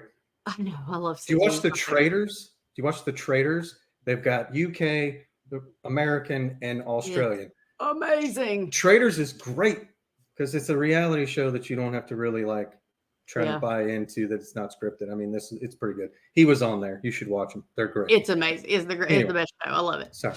Okay, so this is a long Facebook post. So they said he showed up to one of our early searches for Sebastian, not to assist, but to live stream it for his YouTube channel. He didn't have any interest in helping. He was just trying to get views and make money off a missing child. When he was asked to either help or leave, he became very combative and threatened one of our volunteers. So our incident commander informed him that he either had to vacate the search or law enforcement would be called. After digging into his background, we determined that someone with his past and with the current medications he is on, he is to be considered armed and dangerous, and we no longer would tolerate him at any of our events. Hold up, hero. You don't know his medical diagnosis. And with HIPAA laws, how do you know what meds he takes? You know? It's fair. And you don't know what those meds are for. Even if he takes antipsychotic, it might be for damn sleep. You don't know what they write that stuff for. That is true. You doing all this on him. Hold on one second. We've got a little discussion going on here. This is CT. And they do like challenge stuff. But yes, he was on the Real World first. And then on like 75 seasons of the challenge. And then the Traders, which is, I can't spell, which is this show here that you guys should definitely check out because it's great. They've got this one. Are you showing it? Because I don't see anything on the screen. You don't see? How do you know? Oh, shit. This is why. So this is Traders. I can't see the screen, Dippy. So this is the Traders, and then I'll go back and I'll show you. We were just talking about, and this is CT. I mean, yeah, like he seems like a nice dude. He's a good-looking dude. So yeah, I'm not shocked that Emily wants him to hold her, and that I'm pretty sure Nicole would like him too. Yeah. So there you go. All right. Sorry, we just had a lot going on here in the chat over on my right side. I just wanted to make sure we filled all. Hey, thank you for joining. Thank you, Salty. I appreciate that. Yeah, I love everybody hanging out. Law enforcement has been watching him for a while, and they told us to immediately alert them if JLR was seen within 100 yards of the school. Like, why would the Cajun Navy know if he's at a school? Really? After that, he went on several psychotropic-induced rants about United Cajun Navy spreading demonstrably false information about our organization, leaders, and volunteers. We know that he also had helped and was fed some of this false information from some rival organizations who try to fundraise using names similar to ours. We will deal with those groups later. JLR spent a couple of weeks terrorizing the people of Sumner County, but he has now fled to another location because he found out law enforcement was looking for him. We know where he is currently, but will not share his location because we don't wish to be responsible for his personal safety. He's enough of a danger to himself. He suffers from severe mental issues and has not been in touch with reality for quite some time. In any of our followers' encounters, if any of our followers encounter JLR, do not approach him in any way. He is armed and dangerous with an extremely violent criminal history. He will be dealt with legally and sent either back to prison or to a mental health facility where he can hopefully get the help he needs. Wow. Wow. Look, Wow. defamation is very hard to prove. Woo! Except when you make it real fucking easy for people. Like Right? if he was to lose all his followers and lost all his, like, I mean, Exhibit A. Like, I mean, I don't know JLR. I don't like people who sensationalize things. I don't like people who sit behind Murdaugh and every time the camera moves, he's got to try and get in front of the camera. Like, I mean, sitting behind Murdaugh, like that shit's ridiculous. But that's his thing, and I think he gets paid to go all these different locations. So whatever he's doing is working, and there's enough people that like to watch that crazy shit. I would have never thought a professional search organization would come out and do this kind of stuff, which just leads me to believe Cajun Navy is just an organization that's trying to get money the easy way. Because if you're truly worried about searching for somebody, you're not dealing with all this shit. You're not saying all this stuff. You're ignoring it because you're better than that. Clearly. Yeah, I mean, that's the thing. Like, I don't say this in order to talk about JLR because that's his thing. Yeah. It's whatever. Yeah. It's this, like, why is this going to be the new focus of what's going on with Sebastian Rogers? Like, this is ridiculous and unprofessional. Yeah. Like, if you think he's a danger to society, talk to damn law enforcement and deal with it. Why are you going to be out there telling people he's armed and dangerous? Do not approach him. Are you kidding me? And you can't go into hiding when you're live all the time. Right. Like, he's always live and tells you standing in front of the signs to the state. Wait, so this is what JLR does? He just turns his camera off so you don't know where he is? Like, it's the stupidest shit I've ever heard. Like, God, gee, right? No. It's about a 15-year-old boy who's missing. Yes.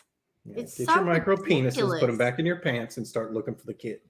I mean, just Jesus Christ. Yeah, it's and you know, I think that is the kind of stuff that like Seth, the dad, he has done some interviews, but he's also been very negative about YouTubers. But I get that because I think that, you know, it shows that he doesn't think everybody's that way because he's called into some of these shows. But I see why he's frustrated because of all this drama that comes up that's taking attention away from the search. Yeah. And I mean, I get there are some channels out there that, one, our stuff never has ads. I mean, it just doesn't. But also, not once have we asked you for anything other than these little Streamlab bots that come up that tell you their thing. We've never once asked you for money. Like, I mean, we don't do that. I mean, shit, you want to send it to us, we'll take it, but we never ask for it. And I mean, we also don't talk shit about people in a way that we're like, they definitely did it. But I mean, a lot of people do. I mean, like what that Olivia chick and Bullhorn Betty, I mean, they could just drive off the edge of the world and just go away forever, and there's no sleep lost there. I mean, I will say, I think JLR was friends with Bullhorn Betty, but it seems like I do remember somebody saying that they were on the outs. So look, if you sit outside the home of somebody who just murdered their child and scream at them, and then the neighbors are there and you don't give a shit about that, you just need to go away. We got enough in this world. Just go away. Just whether you go away permanently or just get off whatever social media you're at, just go. Just fucking go. Yeah. I don't know. JLR's weird. That's the dude with the axe, right? The what? Video? He had the axe, right? Oh. When he pretended to, he's like pretending to chop when he's like, oh, hello there. Like, yeah. Oh my God. That was the funniest thing. He's like doing this. He went, hello there. I didn't see you. I mean, like that was funny. But it fucking works for him. It does. You know what? And here's the thing. Everybody can hate these people as much as they want, but if people can send them money, there's more than just the YouTuber that's a horrible person. So, well, you know what, too, though? I mean, I said this the other day to you. The way I said it to you the other day was, I don't know JLR. He might be a shitbag. He might be great. I don't know enough about the man to make any kind of observation. But I will say this: his ass is out there. Mm-hmm. He's out there at these searches. Like, He's out there doing a lot of stuff that people are not doing. So well, he may be corny, but he's getting info. And yeah. yes, that's the biggest issue right there. There Yes. was Yes. somebody, you know, God, we've done so many of these. His name is like Quentin Simon. There you go. Yeah. I mean, they were just outside outside the house of that, just screaming. You got people in hospice. It's like, and what good is that doing? Like, I mean, None. it's not like he was still missing. Everybody, they had resolved it, as horrible as it was. I mean, Yeah, but old BHB thinks she cracked the case. Oh God. Peacock lost a lot of credibility too. Oh my Lord. They gave him a platform. Yep. Jesus Christ. I don't know. Anyway, we're off topic here. Yes, we are. So the only other thing I have is we watch the Dolly interview. So Seth talked to Dolly Vision, which is linked to BHB. So I don't even know how I feel about him, but whatever. So he tells him that so Dolly asked him about the meeting they had. So apparently TBI had a meeting with mom and dad. So not Chris. That could just be because Chris is in Memphis. We don't know. But with mom and dad. But Seth did say he had 2 more meetings after that did not include mom. So I don't know what was said in those 2. I will say his demeanor seems so different. I mean, I don't know. It could just be. I think somebody asked him about that, and he said, because he got to see video of his son, because they showed him video of him from the day before when they were out eating or whatever. So, I mean, I guess it could be as simple as that. But he was so, evasive about answering questions because, Dolly would ask him something and he said, "You're not asking the right questions." It's like, well, then just tell me what to ask. It was so, but Dolly just kept talking over him the whole time. He couldn't get a word in. So unsure. Now I will say I did think it was funny though when somebody did comment on the video about him talking too much. He's like, "Well, how about this? You start your own fucking channel and interview people." Then that was fucking funny. That was hilarious. Yeah, he's like, "Well, when you interview him, you can do whatever you want." I was like, "Oh, yeah. That's good." Because that's some shit I would say. That's why it's hilarious to me. So funny. But. Yeah, that was pretty funny. But that is all I have for Sebastian Rogers. I'm sure there is a ton of other stuff that we missed, but I mean, we've been on here like an hour and 37 minutes, and that's what we went through. So it would probably take days to go over everything. So I'm sure I missed stuff, but it all sounded right to me. But I mean, when you hear stuff for the first time, how do you know it's right or wrong, right? I just think it's so sad. And then bless his heart, it's Easter. I don't know. I mean, I guess that shouldn't matter, but it's like, I don't know. It's just so sad. Yeah, it is. It is. All right. Let's talk about the Diddler. Like I really am good with this one because we talked shit about him all day. So first disclaimer. Yeah.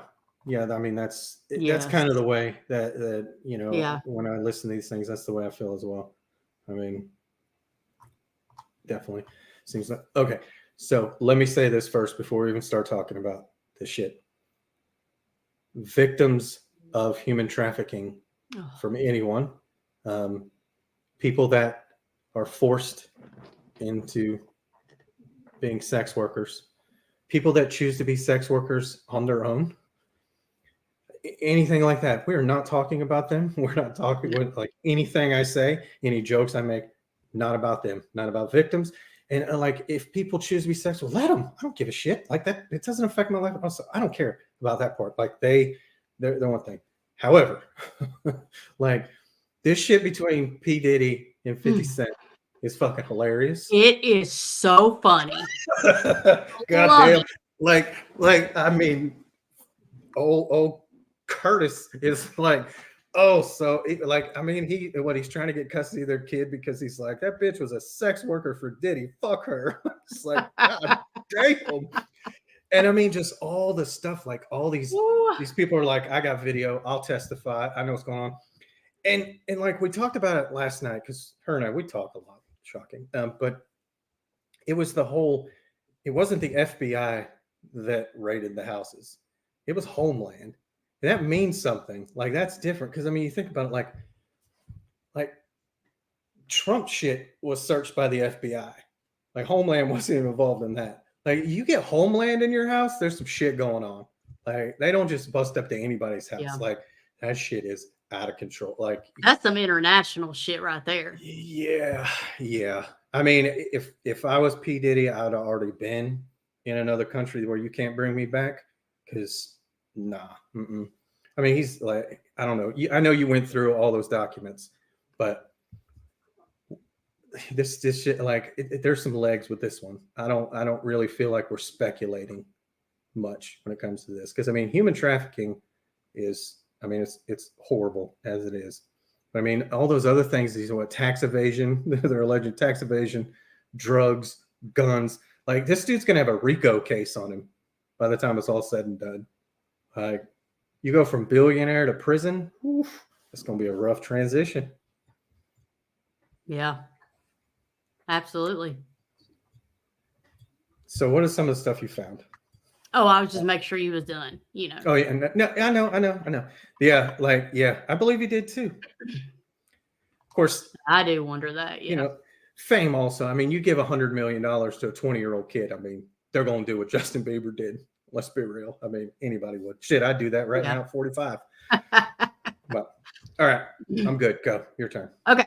So it is a civil lawsuit. So it's listed as civil action, the case file that came out, or case documents. However, it does say in there that, you know, there's no amount of money that could fix this problem or make it better, that they are really hoping that he receives some kind of criminal charges. So let's see. Let me get through this, because I didn't take no notes from this. I'm going to read from it. So I got to find my place here. So, okay. So the plaintiff, which is the person who filed the suit, is Rodney Jones. So what is it? Lil Rod Jones? Lil Rod. That's it. Lil Rod. Okay. So he's an American artist and music producer. Apparently he's like a musical prodigy, I guess. So he resides in New York and California. So I guess he filed suit, I believe, in New York. And he filed suit not just against old Diddler, but his son, Justin Dior, Lucian Grange, the CEO of Universal Music Group, Ethiopia, I have no idea how you say her last name, former CEO of Defendant Motown Records, chief of staff to Sean Combs from Combs Global Enterprises, Chalice Records, Motown Records, Universal Music, Love Records. I mean, he done sued every damn body. He done. So basically, P. Diddy in the music industry is what I'm hearing. Yeah, right. And you know, I know this is not here or there, but like the way they filled this out, I just thought was like, what? It just seemed so comical to me when. Okay, we both worked in banking, and you've worked in fraud, so we both know how important words are, and especially in legal documents, like it is so important. So when people say something and it sounds so like layman's terms, I'm like, who wrote this? Like, did you let your fifth grader write this? Because it says Rodney Lil Rod Jones Jr. is from the Windy City, Chi-Town. I'm like, who needed to know that? Like, really? Well, first of all, why do we even need to know where he's from? What the hell does he do anything? Can we just say Chicago? I mean, right? It just was weird. I don't know. It doesn't matter, I guess. But okay, so he says on or about August of 2022, Mr. Jones received a call from Sean Combs. And what do you want me to call him? Because this man's got like 15 names. Like, I mean, me, I'm not calling somebody P. Diddy to their face. No, I'm just gonna say your name is Sean. Like, calm down, right. Sean. Like, stop sex trafficking, Sean. Your fucking name is Sean. Like, that's Well, it. I don't even know what the hell his name is now. Isn't it like Love or something? Which he's trying to spread a lot of damn love out there. Yeah, This forcefully. fool. Okay, so he says that in August of 2022, he gets a call from Sean Combs and he's requesting that he produce several songs on a rhythm and blues album titled The Love Album, Off the Grid. So he agrees to it, which, in hindsight, he's like, what the fuck did I do? So from September of 2022 to November of 2023, so a little over a year, Mr. Jones produced 9 songs on that album.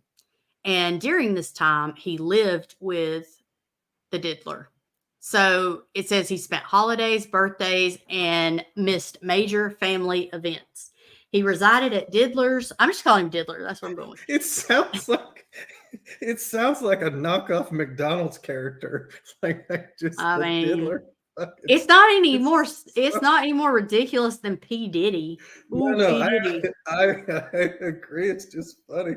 The I mean, Diddler. let me tell y'all. Okay, everybody knows my name's Candace. It's right on the screen. My brother calls me C Dizzle. He always says that. He's like, "What up, C Dizzle?" You don't see me writing that on anything, do you? Like, I've never written down C Dizzle or, you know what I mean? Like, what? Could you imagine you sit down with a couple, they're there for marriage counseling, you're like, yes, my name is C Dizzle. And then they just get up, right? They just get up at that point, they just leave. It's funny because he always calls me C Dizzle or C Diddy or Diddy. I mean, it's crazy. So I get how he got all these names, but like, you don't see me writing that down. But I guess if my name was Curtis or Sean and I was going into the gangster rap genre, I would probably change my name as well. I don't want to hear anything about Curtis. I love Curtis. So no, I love the I love him. Like Yeah. I like his music, but I loved him even more in Power. Oh God, I love him. Yeah. Love No, I him, love the guy. I love the guy. Yeah, but you can't be Curtis. Like, you can't be Sean. Like, you gotta change that shit. I don't know. You take that many bullets, you could be wherever you want to be, I guess. But 50 Cent's already kind of landed, so I guess we'll go with that. Right, Okay, so he lived with him for months at a time, resided at his residences located in Los Angeles, California, New York City, Miami, and then spent several weeks on a yacht rented by him in the U.S. Virgin Islands. The claims raised in this complaint have been corroborated through witness statements, video and audio recordings, and images that Mr. Jones has in his possession. Diddler required Mr. Jones to record him constantly. Okay, why do these idiots always record stuff? Why? Like, you don't put anything in writing or on camera. Well, I mean, I'm glad they do, but yeah. But when you're a billionaire, you think you're above the law, because most times you are. I mean, most times you are very much above the law, but not in this instance. I mean, ridiculous. Yeah. So he says he required him to record him constantly. And I'm not going to lie. Okay. When I read that, I was like, did he really though? This sounds like made up. But as we go through the document, you will see, oh, hell yes, he did. Because this boy came over the receipts. Okay. So it says on several occasions, Diddler took Mr. Jones' cell phone and began recording himself. So this dude's so narcissistic. If you ain't recording him, bitch, I'll take your phone and record myself, is what he says. I'm just saying. As a result, Mr. Jones has secured hundreds, and they put hundreds in all caps and bold ass letters, like twice the size of everything else. Hundreds of hours of footage and audio recordings of him, his staff, and guests engaging in serious illegal activity. He has secured irrefutable evidence of the acquisitions, use, and distribution of ecstasy, cocaine, GHB, ketamine, marijuana, and mushrooms, the displaying and distribution of unregistered illegal firearms, Mr. Combs / Diddler providing laced alcoholic beverages to minors and sex workers, Diddler's chief of staff, Christina Coram, so KK, instructing. Okay, so this lady, his CEO, chief of staff, whatever, instructed her staff to retrieve drugs to be provided for him for consumption. And also her telling people to put those drugs in drinks they were serving to girls. So hold on. Did you say that's a female that's doing that? Yes. I am so far beyond when females do this stuff. Yeah, I mean, it's disgusting when dudes do it, but I mean, it just seems worse. It does. It just seems like there's another level of, like, it's terrible, but I mean, let's just call it what it is. Like, you can see dudes doing this. It's not a stretch at all. Yeah. But like, and you know that they see people as not people. But like, it just seems so much worse when a woman is doing that. Like when a woman is selling another woman into sex slavery. Like because as women, we know what other women go through. We know how our whole lives we've had men treat us like, sexual objects and stuff. We know that we have to worry about walking in the dark down a dark road, or, having our keys in between our fingers going to the car. I mean, all this stuff. So to know that she knows how that feels and she still turned around and did this to another woman is beyond me. Yeah, pretty much. Yeah, absolutely. In fact, he says that in here and has side-by-side photos. Now this was odd to me. So he put, well, hold on, maybe it's not. Maybe I got their names confused. And in case anybody's wondering, she read all of this last night, but she didn't bother to highlight anything and then lost it all. So that's why we're kind of taking it through, like, Barney style and the shit for you. No, I was just making sure. Okay, so it says in there, I told you that one of the defendants listed is Justin Dior Combs. So Justin's one of his sons. He has another son named Christian. And that's what was confusing me, because they don't list Christian as a defendant in here, but it says on here because like it's got the charges or whatever, he's secured irrefutable evidence of, and then each one of these is a letter like A, B, C. So one of these, E, is Christian Combs drugging and sexually assaulting a woman. So like, why is he not listed? It's so odd to me. Mr. Combs detailing how he planned to leverage his relationship with Bishop T.D. Jakes to soften the impact of his public image of Cassie Ventura's lawsuit. Young Miami's cousin and or assistant sexually assaulting Mr. Jones. Actor Cuba Gooding Jr. sexually harassing and assaulting Mr. Jones. Rapper, and then it says redacted, but... Yeah, I love the redactions. Yeah, it says... under that, so it'll have like redacted, and then it has the little number, so you can go down to the bottom and see what it says. And it says he's a Philadelphia rapper who dated Nicki Minaj. So I don't want to say it's Meek Mills, but right? I'm just if you're gonna redact it. Don't make it so it's a simple Google search. Okay, so like, wouldn't Dior for Christian make more sense than the other guy? I mean, yeah, I know. Whatever. I thought the same thing. I guess that's my simplistic mind. I'm not some media mogul. I also don't sell people, so there's that. Yeah.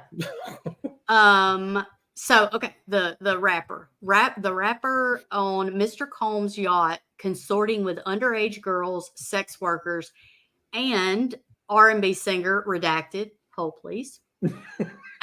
And then it says he is a Grammy award-winning R&B singer who had trouble with law enforcement after assaulting I don't know what that word is, Bajan, B-A-J-A-N. What's that? Bijan. Bijan, billionaire. You had Bijan Robinson on your fantasy football team. Yeah, Bijan Robinson is it not spelled B-I-J-A-N? This is B-A-J-A-N. Oh, yeah, I wasn't listening to him. I don't know how to spell Bijan Robinson. He's on my roster, okay? Fool. But I mean, like, they're giving us all the breadcrumbs to old Eminem, but we don't want to say Eminem. So I'm not saying it's Meek Mills, but I'm not saying it's not. So it says R&B singer redacted in his Los Angeles home, consorting with underage girls and sex workers. Okay, so then it goes on to talk about Chalice Recording Studio shooting. So apparently, and I don't know about all these shootings, because I swear I only heard about old Diddler being involved in a shooting, I thought, in a nightclub. But apparently this is a shooting during something else. So Maybe they're the same thing, and I just don't know. I don't know. But it says on September 12th of 2022 that Mr. Combs held a writers and producers camp.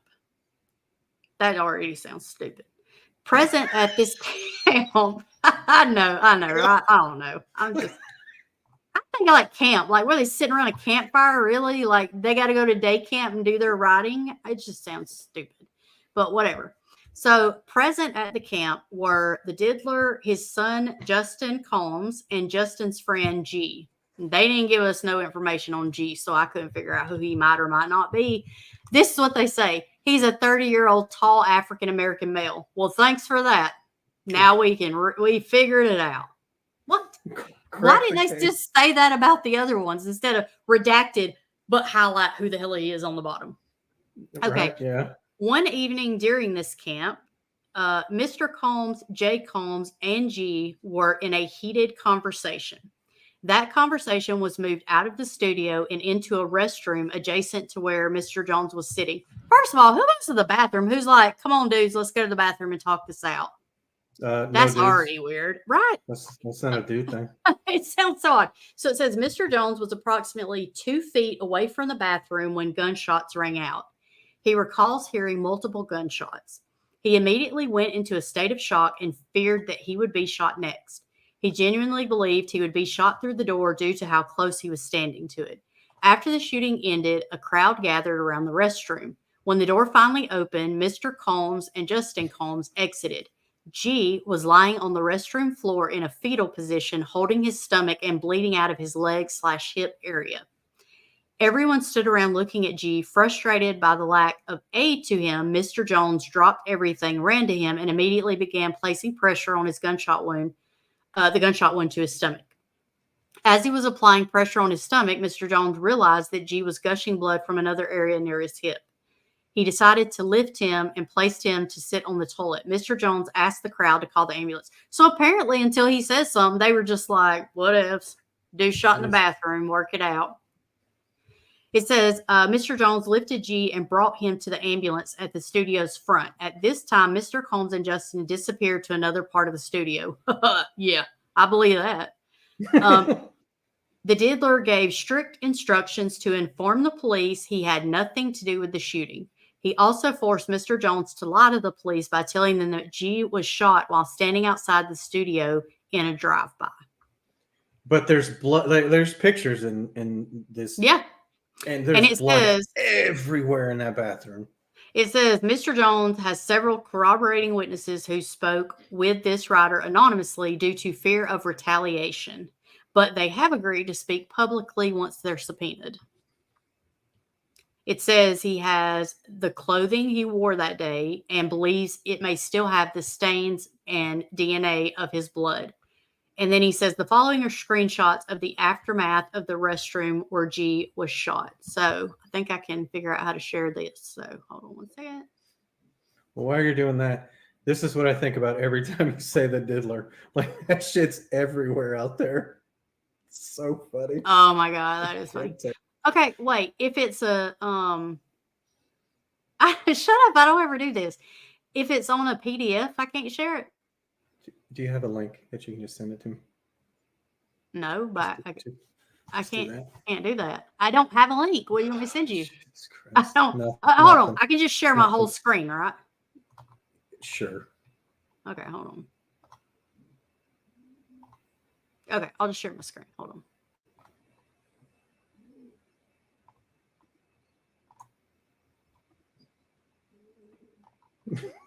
Are you gonna?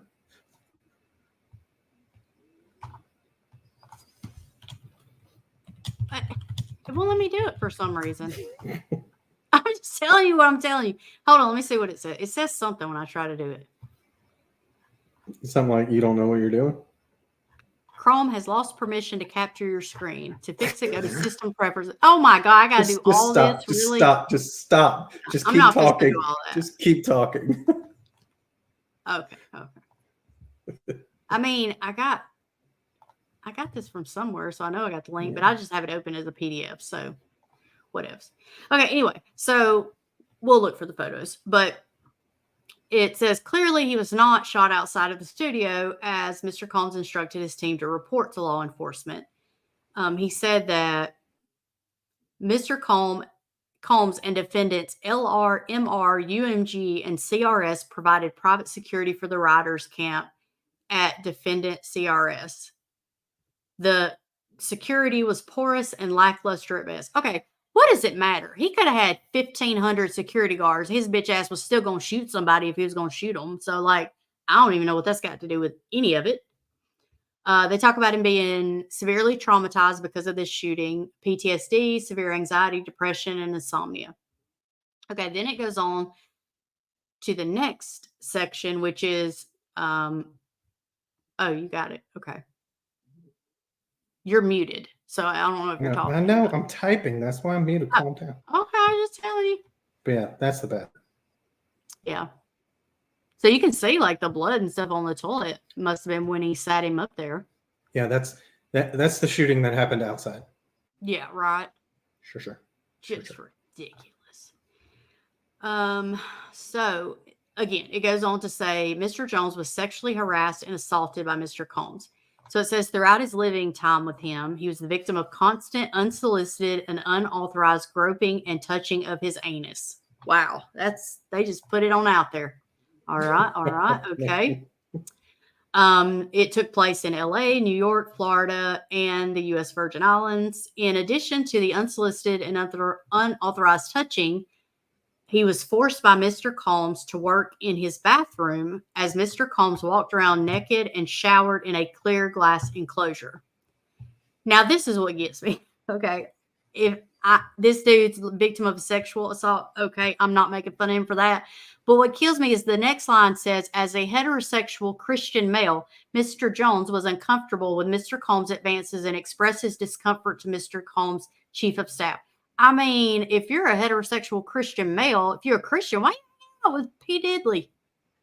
I mean, because Christian doesn't mean Christian doesn't mean Christian. It just means I believe in God, but I don't follow all the practices or principles.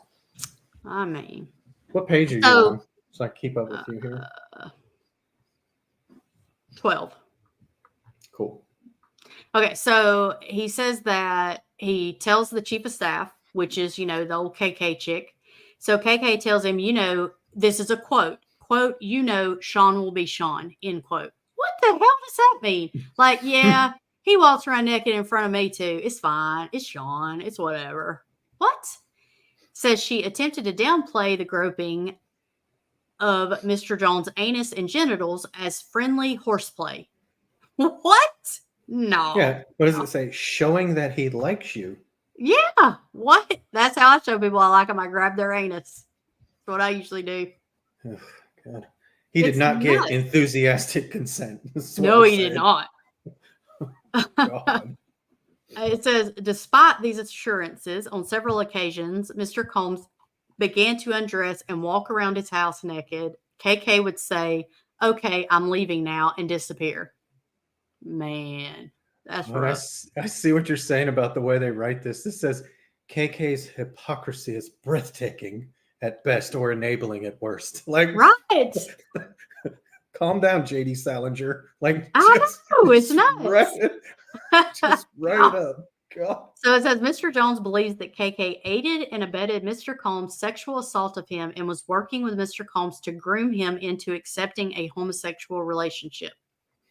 Through these sexually deviant acts, one would say Mr. Combs has a pattern and practice of engaging in such nefarious activity. This ongoing conduct shows that Mr. Combs cannot be rehabilitated.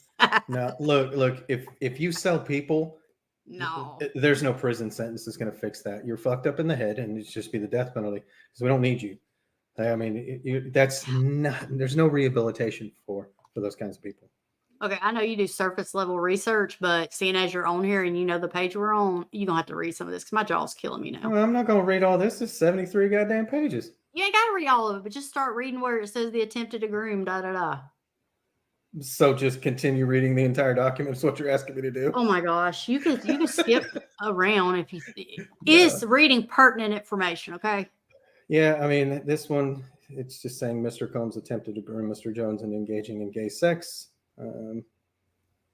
talking about some record producers. I'm trying to Okay, see. never mind. Just forget it. So basically, he's saying that Mr. Jones looked up to and had an idol, music producer Stephen Aaron Jordan, Stevie J. And Stevie J is a DJ, producer, television personality, all this stuff.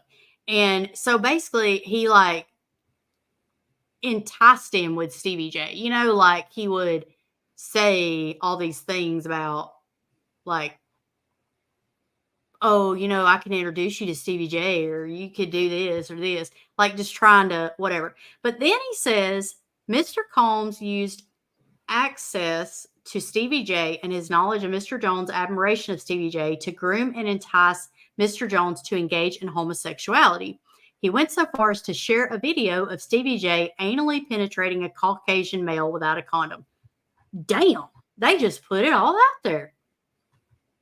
And he said that when he seemed anxious about homosexuality, according to Mr. Combs, quote, this is a normal practice in the music industry. Look, even Stevie J's doing it. What? They're all doing it, man. We're all doing it. Look, before I take a chance on you, you're going to have to take a dick. That's not how the music industry is supposed to work, right? But I mean, like there's like pictures and shit. Yeah. Like, I mean, this is what I was going to say. He came with receipts for this stuff. They did not hold out on all this. Like, yeah, it says the following are screenshots of video of Stevie J anally penetrating a Caucasian male that Mr. Combs provided to Mr. Jones. First of all, why are you taking video of this stuff? Second of all, once you do take video of it, why are you just sending it to people? I mean, what the hell? It's above nuts. the law. Above the law. That's what it is. And what the hell is in that last picture that they blacked it out? Because they done talked about and showed all this stuff to us.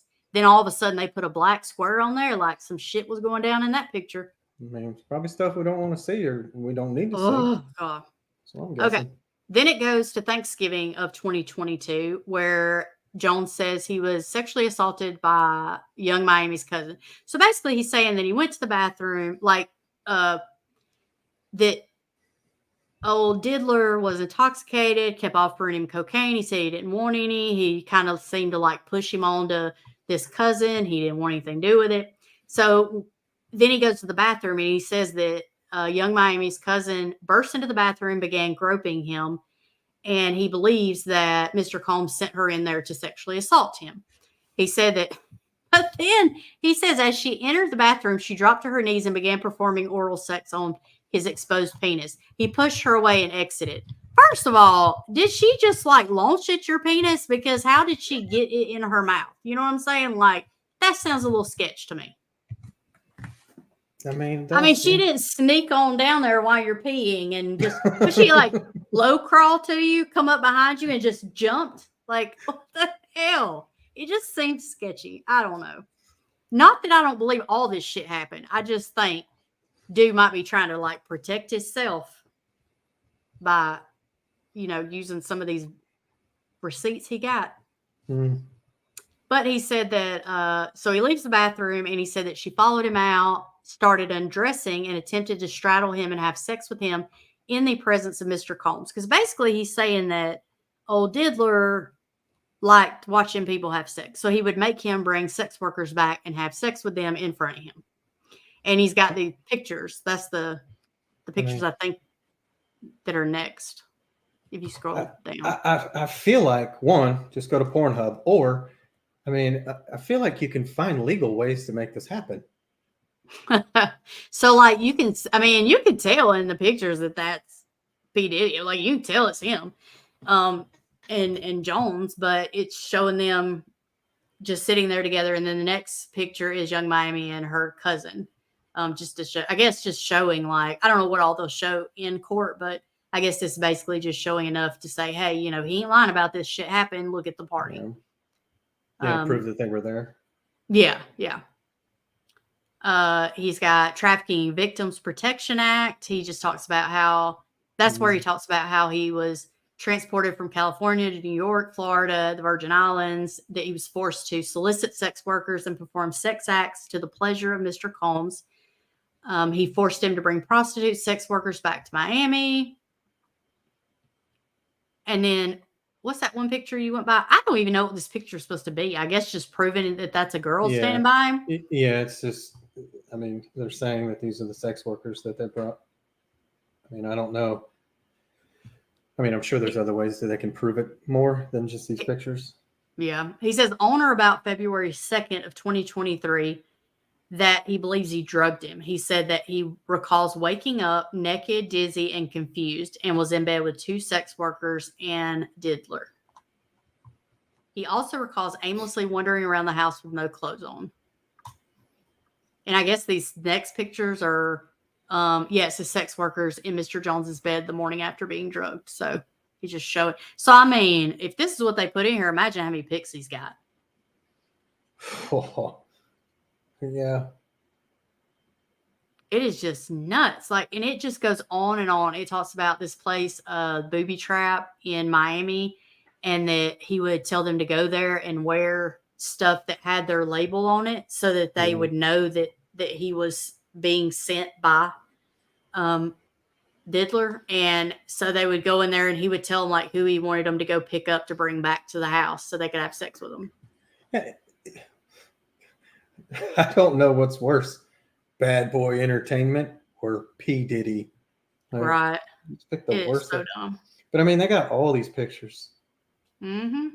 I mean, it's like, in fairness to Diddy, though, there was a place called, what was it, Wesley's Booby Trap that was about an hour north of us. So, I mean, you know, in his defense. It may still be there. Hell, I mean, his defense, good God. It said that he says that Mr. Jones used his power. Mr. Combs used his power influence to intimidate and force him into soliciting and sleeping with the individuals listed.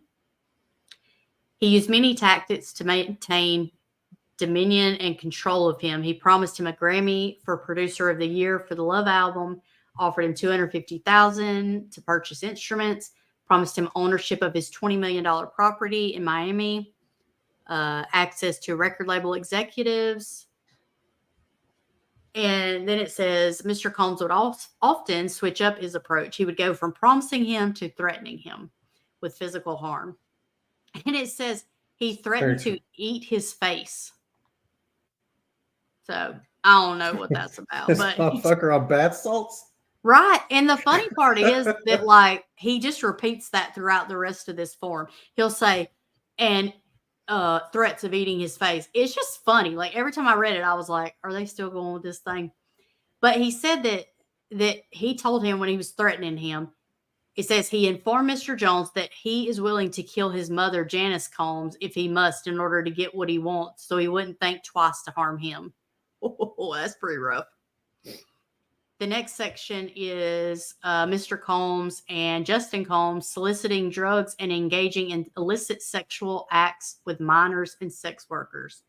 It talks about a listening party. Like, really, this is bad as day camp over there. They got to go there to listen. So he has a listening party July 2nd of 2023. The redacted R&B artist we talked about was there, along with sex workers, Justin Combs, and some underage girls. The event began at 7 p.m. He requested sex workers, required him to go pick them up. There were at least 5 women in the crowd that were under the age of 16. He forced all the women to drink laced, is it DeLeon? Is that what that is? DeLeon liquor? Upon information and belief, Mr. Combs laced the liquor with ecstasy. He did not check the identification of any of these underage girls. He said that the presence of the underage girls made Mr. Jones very uncomfortable. He attempted to leave and was forced to stay. He said Mr. Combs went so far as to take his car keys to prevent him from leaving. After being forced to drink the laced shots, Mr. Jones began feeling lightheaded and recalls passing out and waking up at 4 a.m. the following morning with no clothes in the bed with a sex worker. Screenshots of a video from that night is embedded below. Okay, well, first of all, he took his keys because he didn't want him to drive. Safety first. That's it. Right? The allegations are just ridiculous against him. Mm-hmm. You see how they got all them faces blacked out because they're underage. Mm-hmm. The next section, he attempts to pass him off to Cuba Gooding Jr. He says that he was grooming him to pass him off to his friends. So basically, he was trying to normalize homosexual activity so that he could then give him to his friends. He said this fear became a reality when Mr. Combs introduced him to Cuba Gooding Jr. while they were on his yacht. During the introduction, he suggested that Cuba Gooding Jr. get to know Mr. Jones better. He then left them alone in a makeshift studio. And that's a picture of them, and you can straight up good as hell tell that's Cuba Gooding Jr. in that picture. I mean, that's definitely them. Yeah, it talks about some touching that went on. Cuba Gooding Jr. began touching, groping, and fondling Mr. Jones' legs, his upper thighs, near his groin, the small of his back, everywhere else. He tried to reject them. Yeah, he said he tried to stop him until he had to forcibly push him away. Yeah. And that looks You cozy. see in that picture, he's all up on him. Trying to go through some of this, because didn't you say that they were talking about how like there was somebody was a CI or something? Not that isn't on this, but Oh, in some of the coverage when I was looking this up, one of his old bodyguards has come out and said that he was a confidential informant for the FBI. That the old Diddler's a confidential informant, so nothing's going to happen to him. But I mean, I don't know. Yeah. And in the next stuff, it just goes on. Basically, what it's saying is that he used people. Like, he would have these people come out there and he would get them real drunk and stuff, and he would get them to work by promising all this stuff, and then he would never pay them. So, like, this guy did all this music for his album, never got paid. And, he was like, he does that to everybody. He's like, he used power and influence to threaten and intimidate people. Yeah, and here's that picture that you were talking about, how KK is the old Maxwell to. Yep. Yeah. I mean, they're legend stuff, but then they just lay it out for you so you could see. They got, this is ecstasy and cocaine that they had at the parties. Mm-hmm. I don't know how you live after doing that. Right? There ain't no way. I want to try some of this stuff, but I'm too much of a pansy. I don't know what'll happen to me. So I'm like, nah, I guess I'll just Nancy Reagan that shit and just say no. He also talked about him bragging about shooting people and displaying guns. He said that he was responsible for the shooting in the nightclub in New York City with rapper Shine. He shared that artist and Mr. Combs' girlfriend at the time, Jennifer Lopez, aka J-Lo, carried the gun into the club for him and passed him the gun after he got into an altercation with another individual. So I wonder how she's gonna fare in this. Like, they done drug J-Lo into the shit. Let's see. I'm trying to see if there's any more. I think a thing that is important, though, like I said, some of the stuff sounds sketch that you're like, I think all this shit's true. I really do. He's got pictures of stuff. Mm-hmm. Do I think that this guy was straight up made to do all these things? I don't know that I believe that. But I do believe he really wanted to be, as everybody does, wants to be successful. And he, preyed on that. And then when he got in so deep, he was like, oh, I'm not comfortable with this stuff. It was too late. Mm-hmm. He felt like. So what it says later in here is that, and I get this, he said that when that shooting happened and nothing happened to him, and he told him that the police were on his side because his head of security had the power to make people and problems disappear, that he was then terrified. He's like, why wouldn't I believe that he had the cops in his pocket when he's shooting people and he's getting away with it every time? Yeah. And this is also why these guys continue to do this shit, because when they should have been stopped, they're not. And then it just spirals even more out of control because they're billionaires who are above the law, because they are. Until something like this happens, like these guys are above the law, do whatever they want. Yeah, it's so that head of security is Fahim Muhammad. And it says, upon information and belief, Mr. Muhammad spoke with the LAPD after G was shot at CRS.